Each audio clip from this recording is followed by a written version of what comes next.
പരിശുദ്ധ പരമദിവ്യകാരുണ്യത്തിന് നേരവും ആരാധനയും സ്തുതിയും പുകഴ്ചയും ഉണ്ടായിരിക്കട്ടെ.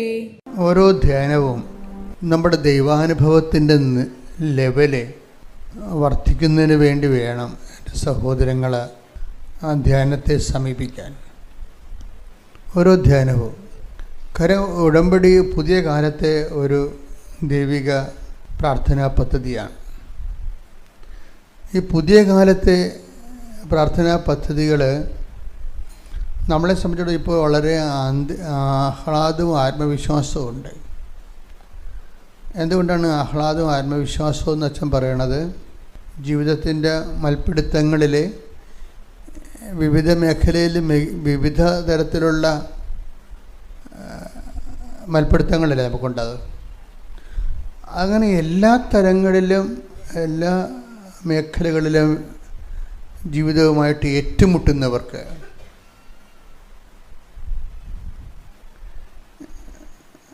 വളരെ ഹൃദ്യമായ സമീപസ്ഥമാണ്. ദൈവം സമീപസ്ഥമാണെന്നല്ല ഞാൻ പറയണത്. ഉടമ്പടിയിലെ ആൾക്കാർ പറയുന്ന സാക്ഷ്യങ്ങൾ കേൾക്കുമ്പോൾ വളരെ അമീക്കബിളായിട്ടുള്ള പ്രസൻസാണ്. വളരെ വളരെ ഹൃദ്യമായ സൗഹാർദ്ദപരമായ സാന്നിധ്യം. അപ്പോൾ എൻ്റെ സഹോദരങ്ങൾ, എനിക്ക് തോന്നുന്നത് കുറച്ച് കൂടുതൽ ഇൻവെസ്റ്റ്മെൻറ്റ് വേണ്ടി വരണത്, നിങ്ങളുടെ ലക്ഷ്യമെന്ന് പറയണത് ഈ ഉടമ്പടിയിൽ ഉള്ളൊരു ഗുണം, ഇതിൻ്റെ ഫോർമുല കറക്റ്റാണ്. അതാണ് ഞാൻ ഈ ഉടമ്പടിയുടെ കൂടെ സഞ്ചരിക്കുമ്പോൾ, നിങ്ങളുടെ കൂടെ സഞ്ചരിക്കുമ്പോഴും എൻ്റെയും നിങ്ങളുടെയും അനുഭവങ്ങളെ ഹരിച്ചും കുണിച്ചൊക്കെ നോക്കുമ്പോൾ എനിക്ക് മനസ്സിലാവുന്നത് ഇതിൻ്റെ ഫോർമുല കറക്റ്റാണ്, പക്ക ബിബ്ലിക്കലാണ്. അതുകൊണ്ടാണ് അഭിമന്യ പിതാക്കന്മാരും ദൈവശാസ്ത്രജ്ഞന്മാരും ഒക്കെ ഇതിനെതിരെ സംസാരിക്കാത്തതിൻ്റെ കാരണം. അവൻ പറയണത് പോലെ ചെയ്യുക. ആടെ മധ്യസ്ഥതയിൽ, മാതാവിൻ്റെ മധ്യസ്ഥതയിൽ. അപ്പോൾ അവിടെ മുൻതൂക്കം വന്നത് ആർക്കാണ്? അവനെയാണ്. ആർക്കാണത്? ക്രിസ്തുവിനാണ് മുൻതൂക്കം വന്നത്. ഇതൊരു മരിയം പ്രെയർ അല്ല ശരിക്കും. ഇത് ക്രിസ്ത്രോസെൻട്രിക് ആയിട്ടുള്ള, ക്രിസ്തുവിനെ കേന്ദ്രീകരിച്ചുള്ള ഒരു സുവിശേഷ പ്രാർത്ഥനാ പദ്ധതിയാണ്. എനിക്ക് തോന്നിയിട്ടുള്ള ഒരു ബുദ്ധിമുട്ട്, നമ്മുടെ സഹോദരങ്ങളെ പലപ്പോഴും ഒരു മെറ്റീരിയൽ ഓറിയൻറ്റഡ് ആയിട്ട് ഇതിനെ സമീപിക്കുന്നുണ്ട്. മെറ്റീരിയൽ എന്ന് പറയുമ്പോൾ എന്താണ്? നമുക്ക് ഒരു പ്രയാസം ഉണ്ടായ ജീവിതത്തിൽ, ജോലി അല്ലെങ്കിൽ മക്കളെക്കുറിച്ചുള്ള ആകുലതകൾ, അപ്പോൾ അതിലേക്ക് ഇതിനെ ട്യൂൺ ചെയ്ത് വെക്കും. അപ്പോൾ അവിടെ വരുന്ന ഒരു പ്രശ്നം വെച്ച് കഴിഞ്ഞാൽ അതിനേക്കാളും ഔട്ട്പുട്ടുള്ളതാണ്. പക്ഷെ നമ്മളുള്ള പ്രശ്നം വെച്ചാൽ ദൈവത്തെ ചെറുതാക്കുന്നുണ്ടോ എന്ന് എനിക്കൊരു സംശയമുണ്ട്. നമ്മൾ ഉടമ്പടിയിലൂടെ നമ്മുടെ സമീപനം ഇത്തിരി വൈകല്യമായത് കാരണം ദൈവത്തെയോ ചെറുതാക്കുന്നുണ്ട്. എന്നുവെച്ചാൽ എന്താ? നമ്മൾ ലിമിറ്റ് ചെയ്യുന്ന, നമ്മളുടെ ഒരു ആവശ്യപ്രകാരം ദൈവത്തെ ഇങ്ങനെ ഒരു വരച്ച് വെക്കുന്നത് നമ്മൾ. അപ്പോൾ നമ്മൾ സാക്ഷ്യം പറയുമ്പോൾ എൻ്റെ കല്യാണം 32 വയസ്സായി, 35ആയി, ഞാൻ ഉടമ്പടി എടുത്തു, എനിക്ക് കല്യാണം പെട്ടെന്ന് നടന്നു എന്ന് നിങ്ങൾ പറയും. അപ്പോൾ അവിടെ വരുന്ന ഒരു വിഷയം എന്ന് വെച്ച് കഴിഞ്ഞാൽ ആ ഒരു വിഷയത്തിലേക്ക് നിങ്ങൾ പക്ക കോൺസെൻട്രേറ്റ് ചെയ്തിരിക്കുകയാണ്. പക്ഷെ കുറച്ചുകൂടി അത് ഒന്ന് ഷിഫ്റ്റ് ചെയ്തിട്ട് പുതിയ ദൈവാനുഭവങ്ങളിലേക്ക് വളരാൻ, എനിക്കെങ്ങനെയാണ് മനസ്സിലായത്? പുതിയ ദൈവാനുഭവങ്ങളിലേക്ക് വളരാൻ. ഇപ്പം തന്നെ മാതാവിനെ കാണുമ്പോൾ മലാഖ എന്താ പറയണത്? പുതിയ ദൈവാനുഭവങ്ങളെക്കുറിച്ചാണ് പറയണത്. Hail Mary full of grace, the Lord is with you, അല്ലേ? വചനമെടുത്തേ, ലുക്കാ 1:28. ദൂതൻ അവളുടെ അടുത്ത് വന്ന് പറഞ്ഞു, ദൈവകൃപ നിറഞ്ഞവളെ, സ്വസ്തി, കർത്താവ് നിന്നോട് കൂടെ. ഓക്കെ അല്ലേ? അതായത് ഇവിടുത്തെ വരുന്ന വിഷയം വെച്ച് കഴിഞ്ഞാൽ കർത്താവ് നിന്നോട് കൂടെ എന്ന് വെച്ച് കഴിഞ്ഞാൽ പ്രസൻസ് ഓഫ് ഗോഡാണ് അവിടെ ഉദ്ദേശിക്കുന്നത്, ദൈവത്തിൻ്റെ സാന്നിധ്യം. കർത്താവ് നിൻ്റെ കൂടെയുള്ള കർത്താവിനെ നിനക്ക് അനുഭവിക്കാൻ കഴിയും. എന്ത് കാരണമെന്നാണ്? നിനക്ക് ദൈവകൃപ നിറഞ്ഞത് കൊണ്ട്. അതാണ് വിഷയം. അപ്പോൾ നമ്മുടെ ഒരു ചാലഞ്ച് വരണത് സിമ്പിൾ ചാലഞ്ചാണ്. നമ്മളിതുപോലെ ദൈവകൃപ നിറയുകയാണെങ്കിൽ നമ്മൾക്ക് ദൈവത്തിൻ്റെ പ്രസൻസ് ഫീൽ ചെയ്യാൻ പറ്റും. വളരെ സിമ്പിൾ ലോജിക്കല്ലേ? സിമ്പിൾ ലോജിക്കാണ്. എന്ന് വെച്ച് കഴിഞ്ഞാൽ ദൈവകൃപ നിറഞ്ഞവളെ സ്വസ്തി, കർത്താവ് നിന്നോടുകൂടെ. അപ്പോൾ അത് വളരെ സ്കാൻ ചെയ്ത് മനസ്സിലാക്കിയാൽ നമുക്ക് മനസ്സിലാവുന്നത് എന്താണ്? നമ്മളും അമ്മയെപ്പോലെ കൃപ നിറയുകയാണെങ്കിൽ, അപ്പോൾ നിങ്ങളോർക്ക് വെച്ചാൽ കൃപ നിറയാൻ വലിയ പാടാണ്. വളരെ സിമ്പിളാണ്. കൃപ നിറയാൻ കുറച്ച് കാര്യങ്ങൾ ശ്രദ്ധിച്ചാൽ മതി. ഈ ഹൃദയത്തെ ഒന്ന് ടാർഗറ്റ് ചെയ്താൽ നമ്മൾക്ക് നമ്മുടെ ഹൃദയം അല്ലാതെ നമ്മുടെ മൊത്തം ലൈഫ് അല്ലെങ്കിൽ മൊത്തം കാര്യവിചാരിപ്പുകൾ ഒന്നും നമ്മളിങ്ങനെ മൊത്തമായിട്ട് ഇങ്ങനെ ബൾക്കായിട്ട് ഇങ്ങനെ നമ്മൾ കോൺസെൻട്രേറ്റ് ചെയ്യേണ്ട കാര്യമില്ല. ദൈവകൃപ നിറയണമെങ്കിൽ ഒരു ഫാക്കൽറ്റി മാത്രം നമ്മൾ കോൺസെൻട്രേറ്റ് ചെയ്താൽ മതി. അതേത് ഫാക്കൽറ്റിയാണ്? ഹാർട്ടാണ്.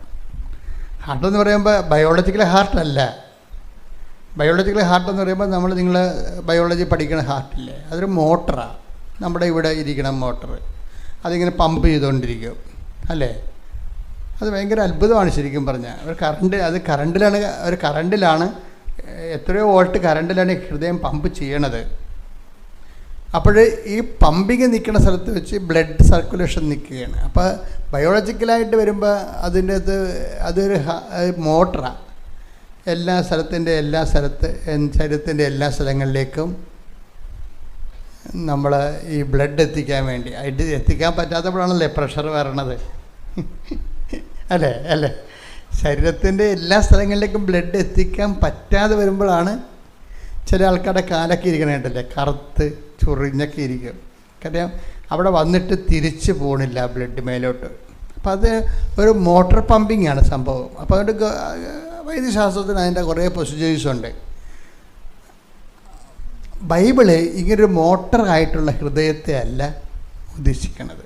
ബൈബിൾ ഉദ്ദേശിക്കുന്നത് ഒരു ഇമോഷണലായിട്ടും അതുപോലെ തന്നെ ഭക്തിപരമായിട്ടും ദൈവത്തിൻ്റെ സ്നേഹപരമായിട്ടും തിന്മയുടെ ഇരിപ്പിടമായിട്ടും ഇങ്ങനെ രണ്ടുമുണ്ട്. ജെറമിയ 17:9 ഹൃദയം മറ്റെന്തിനേക്കാളും കാപട്യമുള്ളതാണ്, ശോചനീയമാം വിധം ദുഷിച്ചതുമാണ്. ഹൃദയത്തിൻ്റെ ഒരു പ്രശ്നം വെച്ച് കഴിഞ്ഞാൽ ഹൃദയത്തിന് ഈ ബ്ലാക്ക് ആൻഡ് വൈറ്റ് ഉണ്ട്. നമ്മൾ നല്ല സ്പിരിച്വൽ എൻജിനീയറിങ് വരുമ്പോൾ, ആധ്യാത്മികമായ ഒരു എൻജിനീയറിങ് വരുമ്പോൾ നമ്മൾ നോക്കുന്നത് ഹൃദയത്തിൻ്റെ ഈ വൈറ്റ്നെസ് കൂട്ടിയെടുക്കാനാണ് നമ്മൾ നോക്കുന്നത്. ഞാൻ നിങ്ങളെയൊക്കെ ട്രെയിൻ ചെയ്യുന്നത് അങ്ങനെയാണ് പലപ്പോഴും. അതായത് നമ്മളിപ്പോൾ നിങ്ങൾ കാത്തലിക്സ് കുമ്പസാരിക്കുമല്ലോ. ഇപ്പോൾ കുമ്പസാരിക്കുമ്പോൾ ഞാനും കുമ്പസാര ഗുരുവാണ്. അപ്പോൾ ഞാൻ കുമ്പസാരിപ്പിക്കുമ്പോൾ ആൾക്കാരെ ഇങ്ങനെ പാപങ്ങളെക്കുറിച്ച് പറയും. അപ്പോൾ ഞാൻ എന്ത് ചെയ്യണത്, ഇതിൻ്റെ സോഴ്സ് എവിടെയാണ് നോക്കും. ആദ്യം സോഴ്സ് ബ്ലോക്ക് ചെയ്യാൻ പറ്റുമോ എന്ന് നോക്കും. കാരണം ഹൃദയം എല്ലാത്തിനേക്കാളും കൗടില്യമുള്ളതാണ്. അപ്പോൾ സോഴ്സ് അതാണ് അതിൻ്റെ ഇരുന്നത്. അപ്പോൾ ഞാനെപ്പോഴും ചെയ്യണമെന്ന് വെച്ച് കഴിഞ്ഞാൽ ഇവർ കമ്മിറ്റഡ് ആയിട്ടുള്ള കാര്യങ്ങളല്ല പറയണത്. അപ്പം ഞാനതിനെ അഡ്രസ്സ് ചെയ്യത്തില്ല. പലപ്പോഴും പാപത്തിനെ ഡയറക്റ്റ് അഡ്രസ്സ് ചെയ്യത്തില്ല.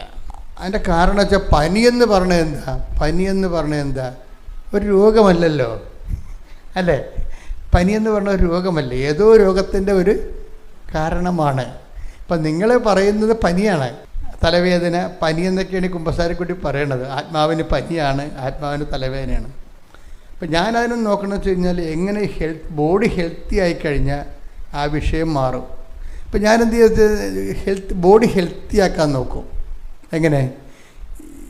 നീ ഈ ആഴ്ചയിൽ ചെയ്തിട്ടുള്ള നന്മ പ്രവർത്തികളൊക്കെ പറയാൻ പറയും. ഒത്തിരി ഉണ്ട്, നമ്മൾ അഡ്രസ്സ് ചെയ്യാതെ വിട്ട് കാരണം ഒഴുകിപ്പോണതാ.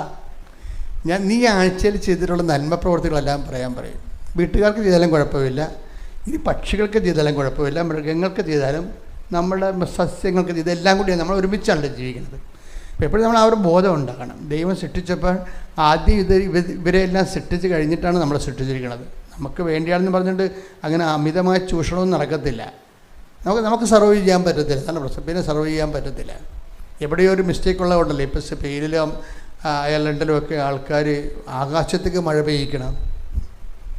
ചൂട് 50 അവിടെ. നമുക്ക് ചിന്തിക്കാൻ പറ്റില്ല. നമുക്ക് 50 ആയിട്ടില്ല. ഇപ്പോഴും നമുക്ക് 50 ആയിട്ടില്ല. നമുക്ക് 32, 33 അങ്ങ് നിൽക്കുകയല്ലേ.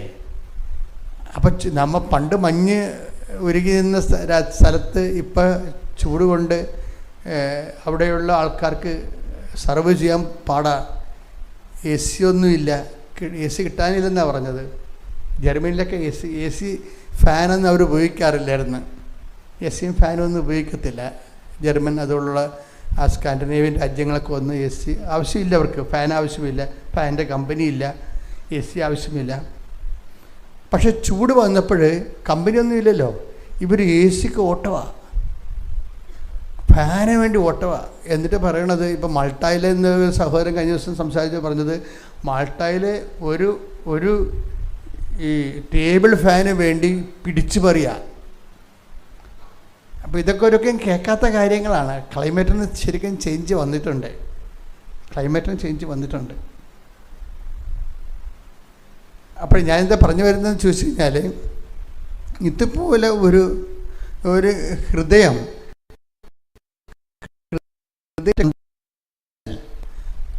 നമ്മൾക്ക് നിലവാരമുള്ള ദൈവാനുഭവത്തിലേക്ക് വരാൻ പറ്റും. അപ്പം ഞാൻ ചോദിക്കുന്ന ആൾക്കാരോട് ചോദിക്കും, നീ ഈ ആഴ്ചയിൽ എന്തെല്ലാം നന്മകളാണ് ചെയ്തതെന്ന് പറയും. നമ്മളെ അതായത് നന്മകൾ അപ്പോൾ ഒത്തിരി കാര്യങ്ങൾ ചെയ്ത് കാണും. മാളവിക പത്തനംതിട്ട അവരുടെ പേര്, അവർക്ക് അവരുടെ ഹസ്ബൻഡ് പേര് പ്രശാന്ത് എന്നാണ്. അപ്പോൾ ഇതൊരു കേസ് സ്റ്റഡിയാണ്. അപ്പോൾ മാളവിക ഉടമ്പടിക്ക് ശേഷവും ഉടമ്പടിക്ക് മുമ്പുമുള്ള അവരുടെ ജീവിതം പറയുന്നുണ്ട്. അത് കേൾക്കാൻ രസമാണ്.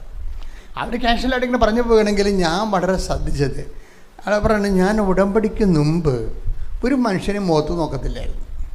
റോഡിൽ കൂടി പോയാൽ ഞാൻ എൻ്റെ കാര്യം കടയിൽ പോയാൽ സാധനം മേടിച്ച് പെട്ടെന്ന് നോക്കി ഞാൻ എൻ്റെ വീട്ടിൽ പോകും. ഇപ്പം അങ്ങനെയല്ല, ഞാൻ എല്ലാവരെയും ശ്രദ്ധിക്കാം. ഒരാളിൻ്റെ ചേഞ്ചിങ് വേണ്ട, ഇപ്പം ഞാൻ എല്ലാവരെയും ശ്രദ്ധിക്കാം. എന്തിനാണ് ശ്രദ്ധിക്കണത്? എന്നിട്ട് അവർക്ക് ഈശോനെ കൊണ്ട് എന്തെങ്കിലും പ്രയോജനം ഉണ്ടാകുന്ന നോക്കും. ത്രൂ മീ എന്നെക്കൊണ്ട് അവർക്ക് ഈശോയ്ക്ക് എന്തെങ്കിലും പ്രയോജനം ഉണ്ടാകാൻ ഞാൻ നോക്കും.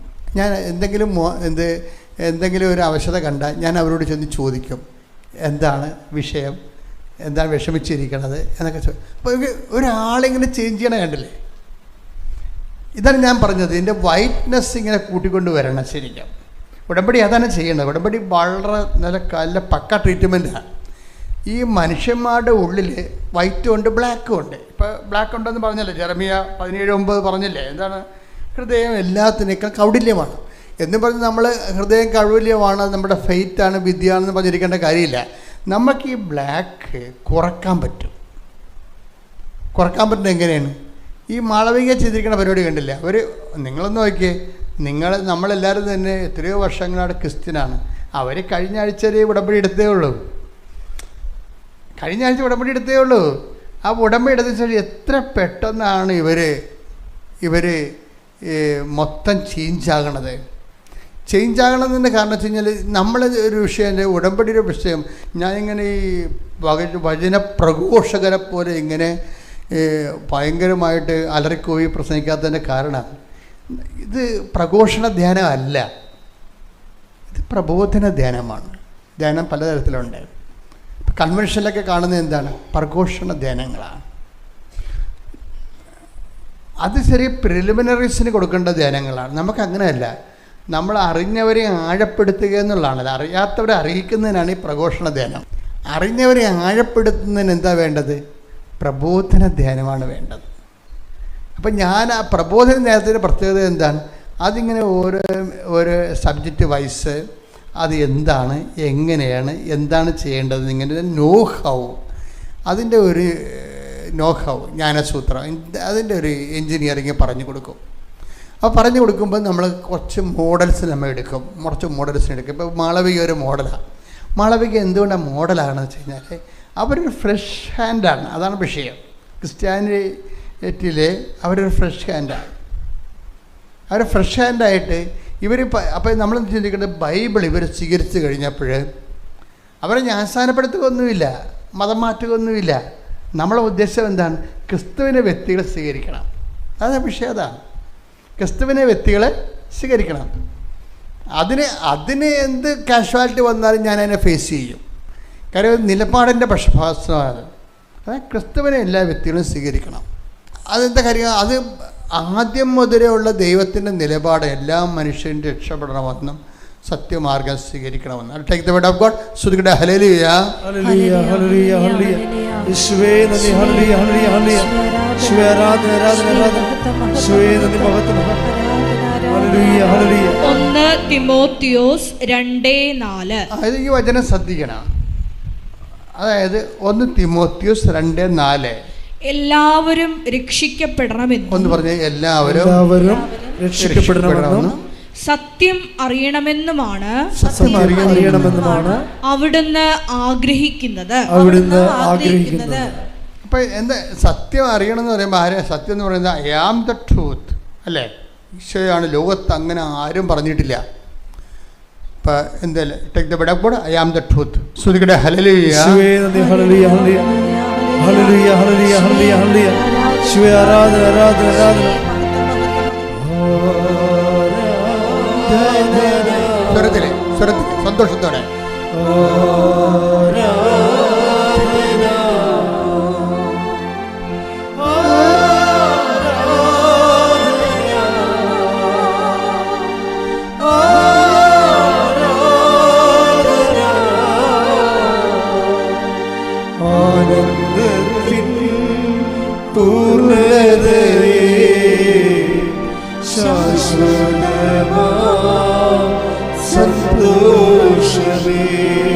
ആനന്ദത്തിൽ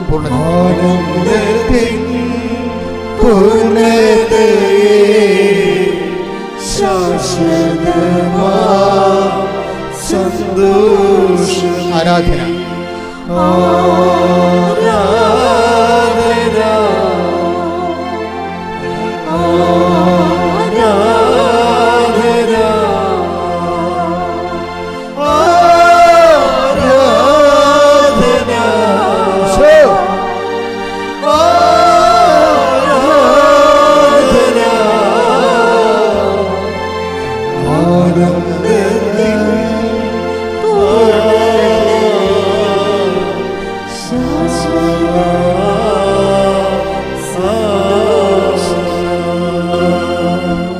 യോഹന്നാൻ 14:6.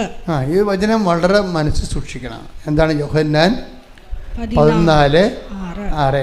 യേശു പറഞ്ഞു, വഴിയും സത്യവും ജീവനും ഞാനാണ്. വഴിയും സത്യവും ജീവനും ഞാനാണ്. എന്നിലൂടെയല്ലാതെ ആരും പിതാവിന്റെ അടുക്കിലേക്ക് വരുന്നില്ല. ആരും പിതാവിന്റെ അടുക്കിലേക്ക് ഹല്ലേലൂയ, ഹല്ലേലൂയ, ഹല്ലേലൂയ, ഹല്ലേലൂയ.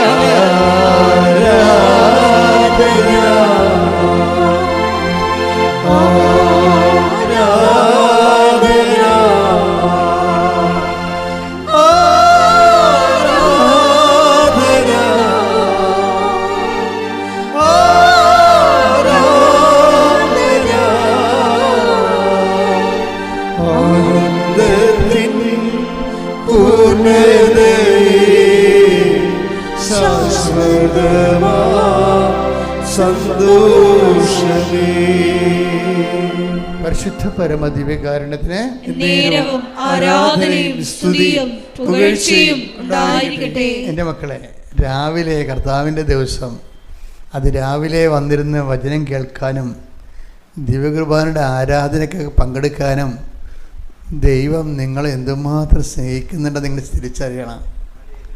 ഹല്ലേലൂയ. ഇത് വലിയൊരു അനുഗ്രഹം.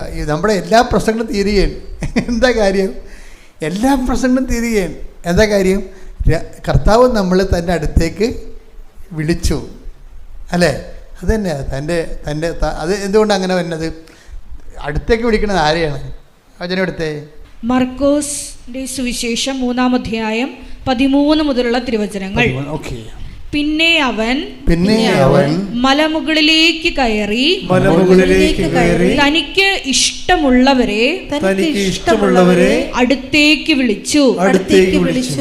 അപ്പോൾ ഐഡിയ ഈസ് വെരി ക്ലിയർ അല്ലേ? നിങ്ങളെ കർത്താവ് അടുത്തേക്ക് ഈ പ്രഭാതത്തിലെ കർത്താവിൻ്റെ ദിവസം, നിങ്ങൾക്ക് കടങ്ങളുണ്ട്, ജപ്തിയുണ്ട്, പല പ്രശ്നങ്ങളൊക്കെ ഉണ്ട്. പക്ഷേ കർത്താവ് നിങ്ങൾക്ക് അടുത്തേക്ക് വിളിച്ചിട്ടുണ്ട്. അടുത്തേക്ക് വിളിച്ചത് എന്തുകൊണ്ടാണ്? അവിടെ തനിക്ക് ഇഷ്ടപ്പെട്ടവരെ നിങ്ങളെ അണ്ടർ എസ്റ്റിമേറ്റ് ചെയ്യേണ്ട കാര്യമില്ല. കഴിഞ്ഞ കാലങ്ങളിൽ നിങ്ങൾക്ക് എന്തെല്ലാം തരത്തിലുള്ള ഷോർട്ട് കമ്മിങ്സ്, എന്തെങ്കിലുമൊക്കെ അബദ്ധങ്ങൾ സംഭവിച്ചാലും ദൈവം അത് റൈറ്റ് ഓഫ് ചെയ്തിരിക്കുന്നു. കൈയടിക്കട്ടെ, ശ്രദ്ധിക്കട്ടെ.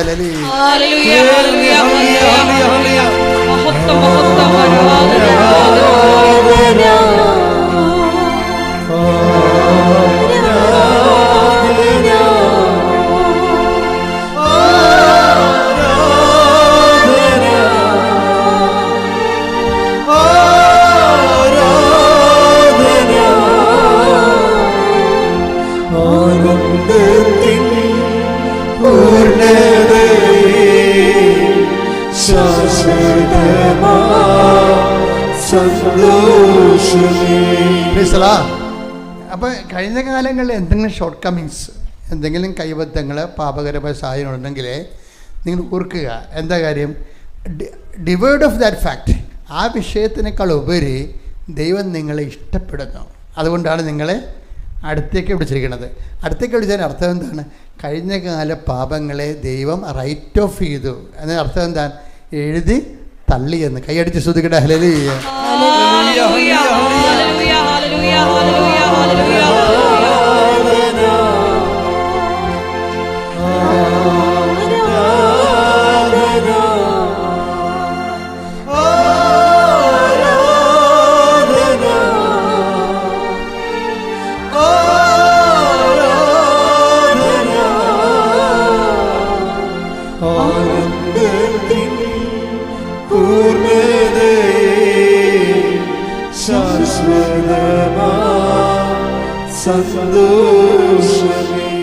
പരിശുദ്ധ പരമദിവ്യകാരുണ്യത്തിന് കർത്താവിനെ ആരാധിക്കാനും കർത്താവിൻ്റെ വചനങ്ങൾ കേൾക്കാനും അതിരാവിലെ, നിങ്ങൾ തന്നെ വെളുപ്പിന് 3 മണിക്ക് എഴുന്നേറ്റ് പോകുന്നവരുണ്ട് വീട്ടിൽ നിന്ന്, അല്ലേ? അത് രാവിലെ വെളുപ്പിന് എഴുന്നേറ്റ് പോരുക. അത് ഒരു വലിയൊരു അഭിഷേക തലമാണ്. കാരണം നിങ്ങൾക്ക് എന്തെല്ലാം തടസ്സമുണ്ടെങ്കിലും കർത്താവ് നിങ്ങളെ കൈക്ക് പിടിച്ച് ഇവിടെ കൊണ്ടുവന്നു. നിങ്ങളുടെ കണ്ണീരിൻ്റെ കാലത്ത് നിങ്ങളുടെ കൈക്ക് പിടിച്ചിരിക്കുന്ന കർത്താവാണ്. കൈയടിച്ച് ശ്രദ്ധിക്കട്ടെ. ഹല്ലേലൂയ.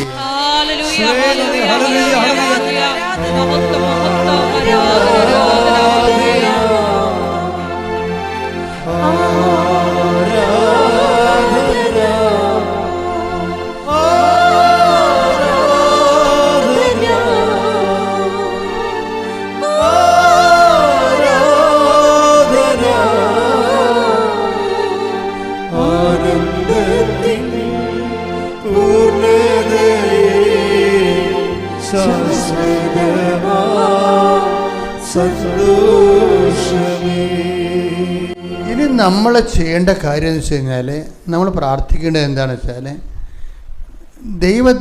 എനിക്ക് തോന്നിയിരിക്കുന്ന റിസ്ക് എന്ന് പറയണത്, നമ്മൾ ഭയങ്കര സമ്മർദ്ദങ്ങൾക്കല്ലേ ആൾക്കാർ ജീവിച്ചേക്കുക. സമ്മർദ്ദത്തിനടിപ്പെട്ടാണ് ജീവിക്കണത്.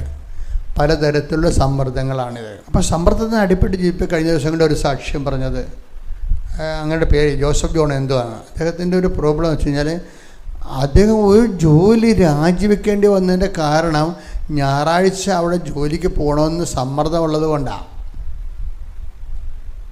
ഞായറാഴ്ച അവിടെ ജോലിക്ക് പോകണമെന്ന് സമ്മർദ്ദമുള്ളതുകൊണ്ടാണ്.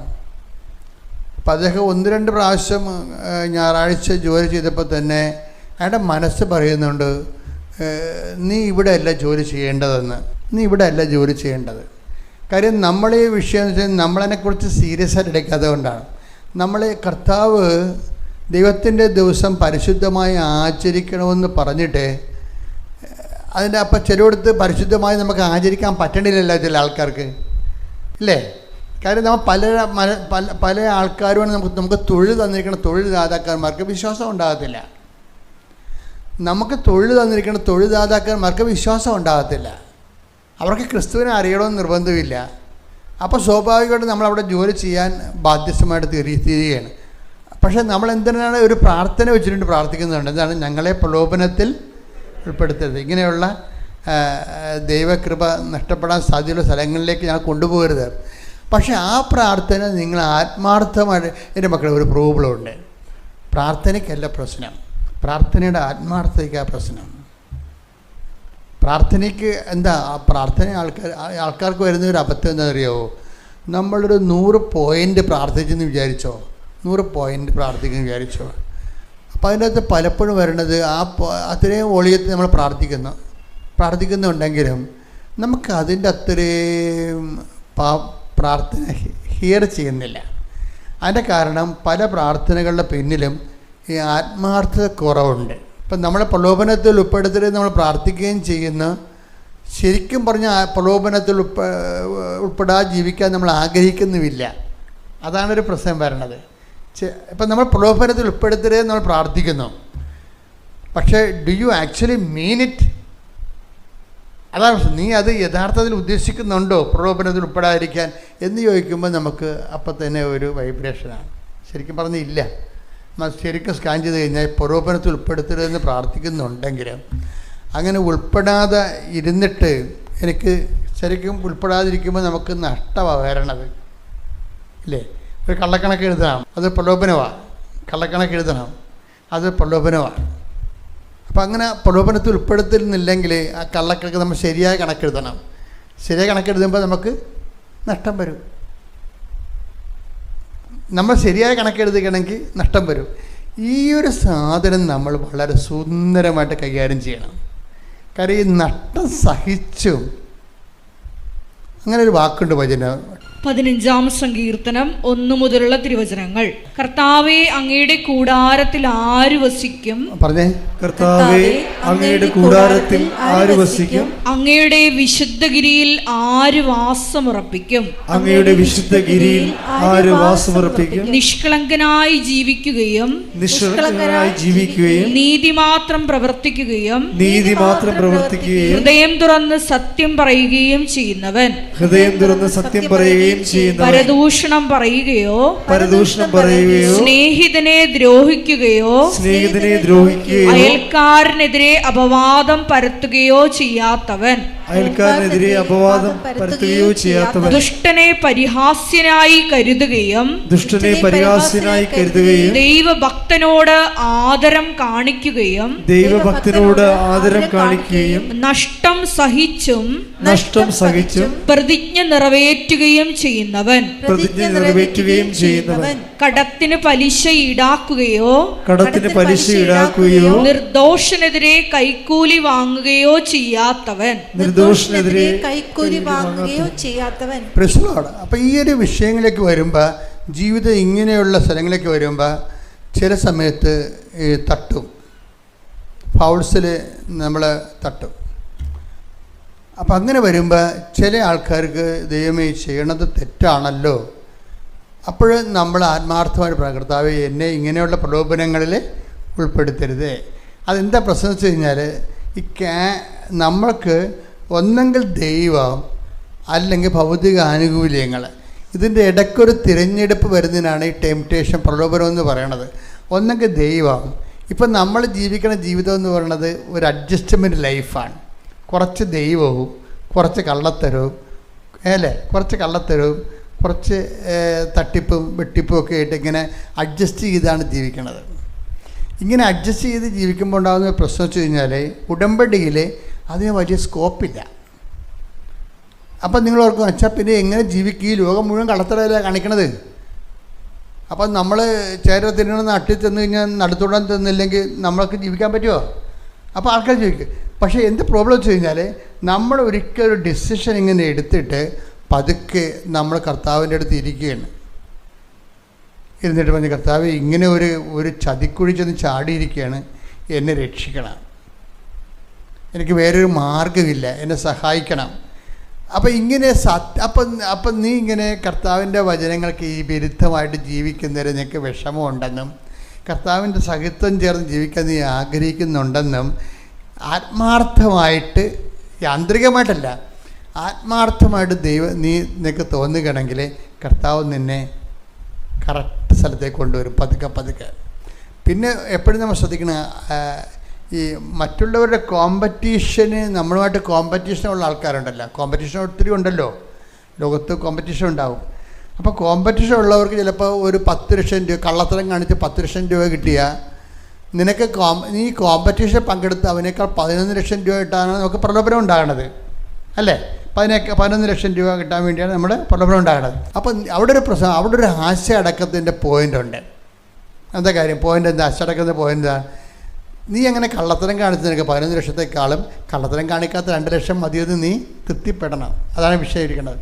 കള്ളത്തരം കാണിച്ച് നമുക്ക് കിട്ടുന്ന, സർക്കാരിനെ വെട്ടിച്ചും ടാക്സ് വെട്ടിച്ചും നിനക്ക് കിട്ടുന്ന 10 ലക്ഷത്തെക്കാളും ടാക്സ് വെട്ടിക്കാതെ നിനക്ക് കിട്ടുന്ന 2 ലക്ഷം കൊണ്ട് നീ തൃപ്തിപ്പെടണം. ഇതൊരു ഭയങ്കര സീരിയസ് വിഷയമാണ്. ഇവിടെയാണ് ക്രിസ്ത്യനാകുന്ന ചാലഞ്ച് വരേണ്ടതിൻ്റെ കാര്യം. അതാണ്.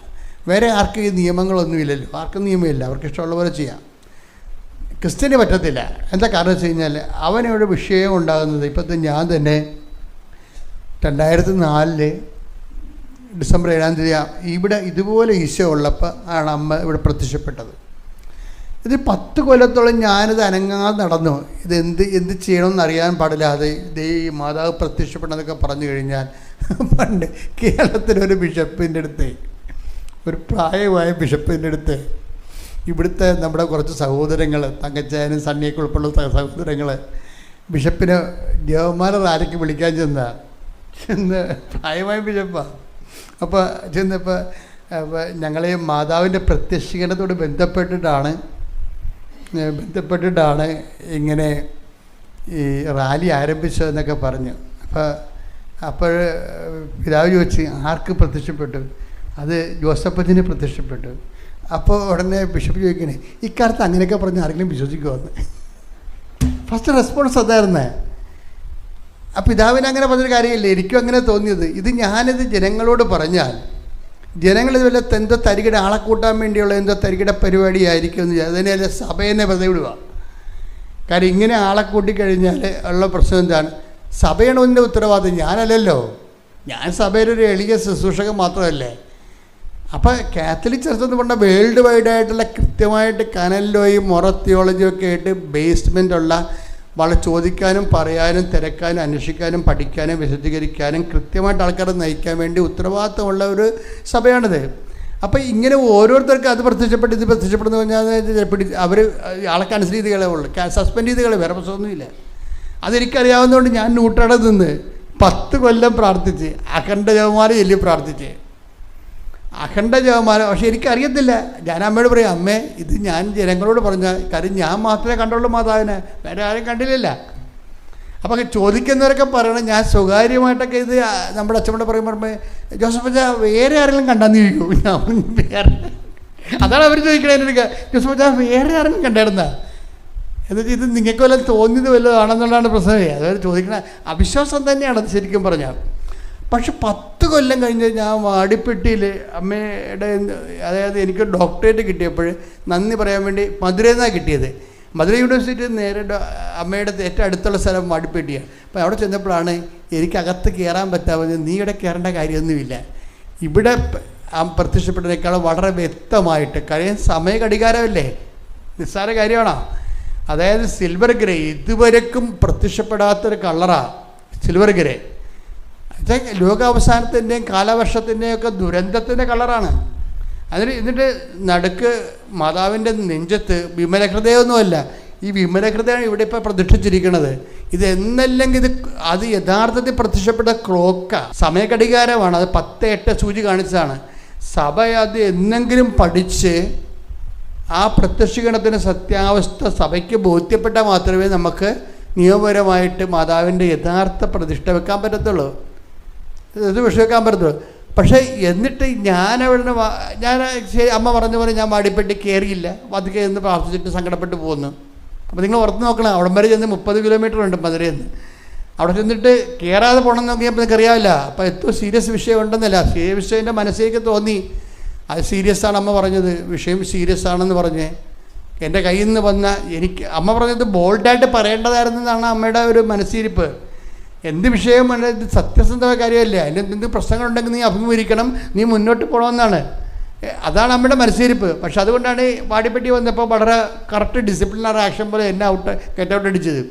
പക്ഷേ എന്താ പറ്റിയത്, ഞാൻ 5 മിനിറ്റ് കഴിഞ്ഞപ്പോൾ തന്നെ ഒരു വലിയ പ്രത്യക്ഷ പ്രാർത്ഥന എൻ്റെ നാക്കിൽ വന്നത്, അമ്മ ആഗ്രഹിക്കുന്ന കൃപാവര പദ്ധതി.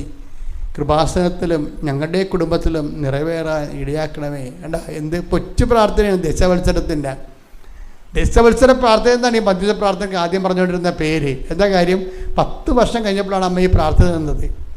അമ്മ ആഗ്രഹിക്കുന്ന ഒരു കൃപ അത് 6 മാസമേ ചെല്ലുള്ളൂ. 6 മാസം എന്ന് പറയുന്നത് രസമാണ്. ഇവിടെ അത്രയൊന്നും ആൾക്കാരൊന്നും വരത്തില്ലായിരുന്നു. ഇവിടെ 10 കൂടിപ്പോയാൽ ഒരു ആഴ്ച, ഒരു മാസം ഒരു പ്രാർത്ഥന ഉണ്ടാകത്തുള്ളൂ. അത് ആദ്യ ചൊവ്വാഴ്ച. അതിന് 2500 പേര് വരും. പക്ഷെ 10,000 പ്രാർത്ഥന അടിച്ചിരിക്കണത്. അപ്പം ഞാനിവിടുത്തെ ഒരു ബ്രദറിനോട് പറഞ്ഞു, നീ അവിടെ നമ്മുടെ മലയാറ്റൂർ മലയുടെ താഴെ പോയി നിൽക്കുക, എന്നിട്ട് മലയിറങ്ങി പ്രാർത്ഥിച്ച് വരുന്ന ആൾക്കാരില്ലേ അവർക്കെല്ലാം പ്രാർത്ഥിക്കണമെന്ന് പറയാൻ വേണ്ടി കൊടുക്കാൻ പറഞ്ഞു. അപ്പം അത് ഈ കൊച്ചു പ്രാർത്ഥന അവർക്കെല്ലാം കൊടുക്കും. അമ്മയെ ആഗ്രഹിക്കുന്ന കൃപാവര പദ്ധതി. അപ്പോൾ എന്തോ ഒരു മനുഷ്യർ 6 മാസം പ്രാർത്ഥിച്ചപ്പോൾ തന്നെയാണ് ഉടമ്പടി തന്നത് അമ്മ. പിന്നെ നമുക്ക് പിടിച്ച, അതായത് ഉടമ്പടി തരണേന്, ഉടമ്പടി അല്ലല്ലോ ഇവിടുത്തെ പ്രശ്നം. അതിനുശേഷം ഉടമ്പടി തരിക മാത്രമല്ല ചെയ്തത്, ആ ഉടമ്പടിയുടെ കൂടെ അവിടെ ഉടമ്പടിയെ സത്യസന്ധമായിട്ട് കാണുന്ന ആൾക്കാരുടെ കൂടെ അമ്മ പോവുകയാണ്. അതാണ് ഇപ്പോൾ നമ്മൾ കാണുന്നത്. കഴിഞ്ഞ ദിവസങ്ങളിൽ വേറൊരു സാക്ഷിയുണ്ട്. അതായത് സൂസൻ തിരുവല്ലയുടെ വിഷയം എന്ന് പറയണത്, സൂസൻ തിരുവല്ല ഗൾഫിലൊരു സ്ഥലത്ത് വർക്ക് ചെയ്ത് അവർക്ക് അവരുടെ ഭർത്താവും കുഞ്ഞുങ്ങളൊക്കെ ആയിട്ട് ആ ഒരു ശമ്പളത്തിൽ വർക്ക് ചെയ്യാൻ പറ്റണില്ല. അപ്പം അവർ പെട്ടെന്ന് ഒരു സുപ്രഭാതത്തിൽ കുഞ്ഞ് കാശുരൂപം ആരോ കൊടുത്തു. അവർക്ക് കൃപാസന മാതാവിൻ്റെ കാശുരൂപം അവർക്ക് കൊടുത്തു. അപ്പോഴേ ഇവളിങ്ങനെ ഇത് ഷിഫ്റ്റ് ചെയ്യണമല്ലോ, ജോലി ഷിഫ്റ്റ് ചെയ്യണമല്ലോ എന്ന് ചിന്തിച്ചിട്ട് ഷിഫ്റ്റ് ചെയ്യണോ, പോയാൽ ജോലി കിട്ടിയില്ലെങ്കിൽ പിന്നെ ഉള്ളത് കൂടി പോകില്ല, വെള്ളത്തിലാകും, എല്ലാം പട്ടിണിയാകില്ല. അപ്പോൾ അവർക്ക് തീരുമാനം എടുക്കാൻ പറ്റണില്ല. പറ്റാത്ത സമയത്ത് ആണ് ഈ അമ്മ കയറി വരണത് ഒരു കുഞ്ഞ് കാശുരൂപമായിട്ട്. ആ കാശുരം കിട്ടിക്കഴിഞ്ഞപ്പോൾ അവർക്ക് പരിശുദ്ധാത്മ അവർക്ക് കൊടുത്തത്, ഇനി നിൻ്റെ കാര്യമെല്ലാം സ്റ്റീർ ചെയ്യണത് കൃപാസന മാതാവായിരിക്കും. എപ്പോഴായാലും ഇനി അമ്മ നിൻ്റെ കൂടെ ഉണ്ടാകും. അപ്പം നീ ബോൾഡായിട്ടിരിക്കണം. ഓസ്കി പരീക്ഷയൊക്കെ ഉണ്ട്, അതൊക്കെ ശരി, പക്ഷേ നീ ബോൾഡായിട്ടിരിക്കണം. ഇവരെന്നാ ചെയ്തെന്ന് വെച്ചാൽ ഇവർ ബോൾഡായിട്ടിരിക്കണമെന്ന് ഈ ഒരു കുഞ്ഞു കാശുരൂപത്തിൽ തുടങ്ങുന്ന ജീവിതമാണ്. ഇവർ ചെയ്യണമെന്ന് വെച്ച് കഴിഞ്ഞാൽ ഇവരുടനെ വീടെല്ലാം അടിച്ചു വാരി. അതാണ് വിഷയം. അതാണ് ഈ ആൾക്കാർ ഈ വിഷയത്തെ സമീപിക്കുന്ന രീതികൾ ഭയങ്കര വ്യത്യാസമാണ്. അവരാദ്യം ചെയ്തത് വീടെല്ലാം അടിച്ചു വാരി പൊടിയും അഴുക്കും എല്ലാം കളഞ്ഞ് എല്ലാം വൃത്തിയാക്കി ഓർഡർ. കാര്യം അമ്മ ഈ വീട്ടിൽ വരണമുള്ളതാണ്. പിന്നെ ലൈഫ് മാറുകയാണ്. അതാണ് വിഷയം.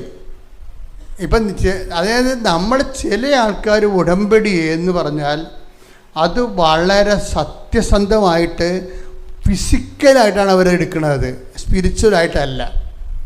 ചില ആൾക്കാർ സ്പിരിച്വലായിട്ടാണ് എടുക്കുന്നത്. കുറച്ച് നിയോഗങ്ങൾ കൊണ്ടുപോയി വെച്ച് തിരികൊണ്ടുപോയി വീട്ടിൽ വെത്തി അത്യാവശ്യമുള്ളപ്പോൾ പ്രാർത്ഥിക്കും, അത് സ്പിരിച്വലാണ്.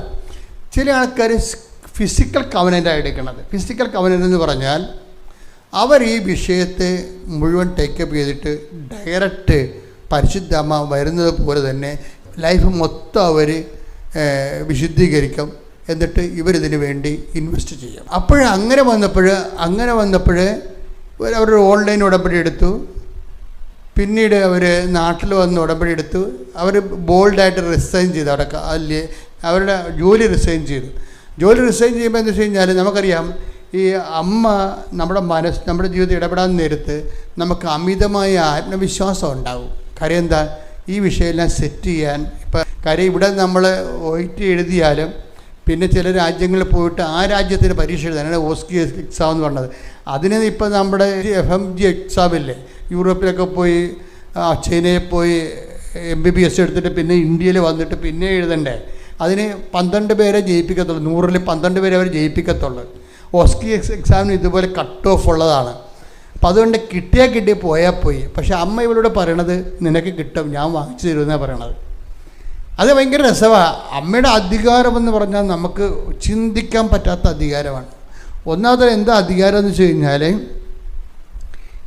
യേശുവിൻ്റെ മുമ്പ് പോലും അമ്മ ചോദിക്കുന്ന ചോദ്യം കണ്ടല്ലേ, ഈശോ നീ എന്താണ് ഞങ്ങളോട് ഇങ്ങനെ ചെയ്തത്?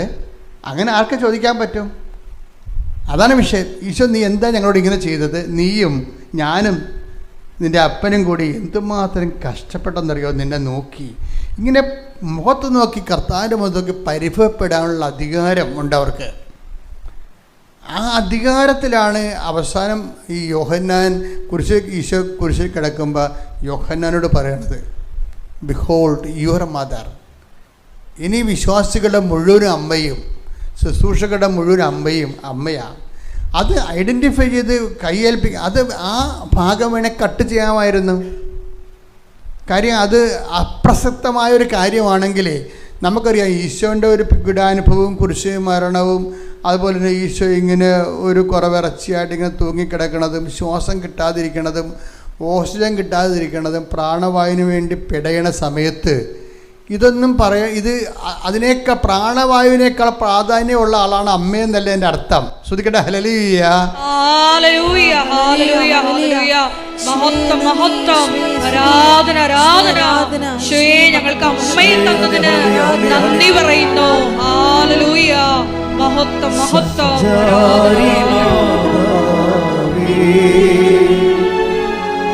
കൃപയുടെ കൂടാരമേ,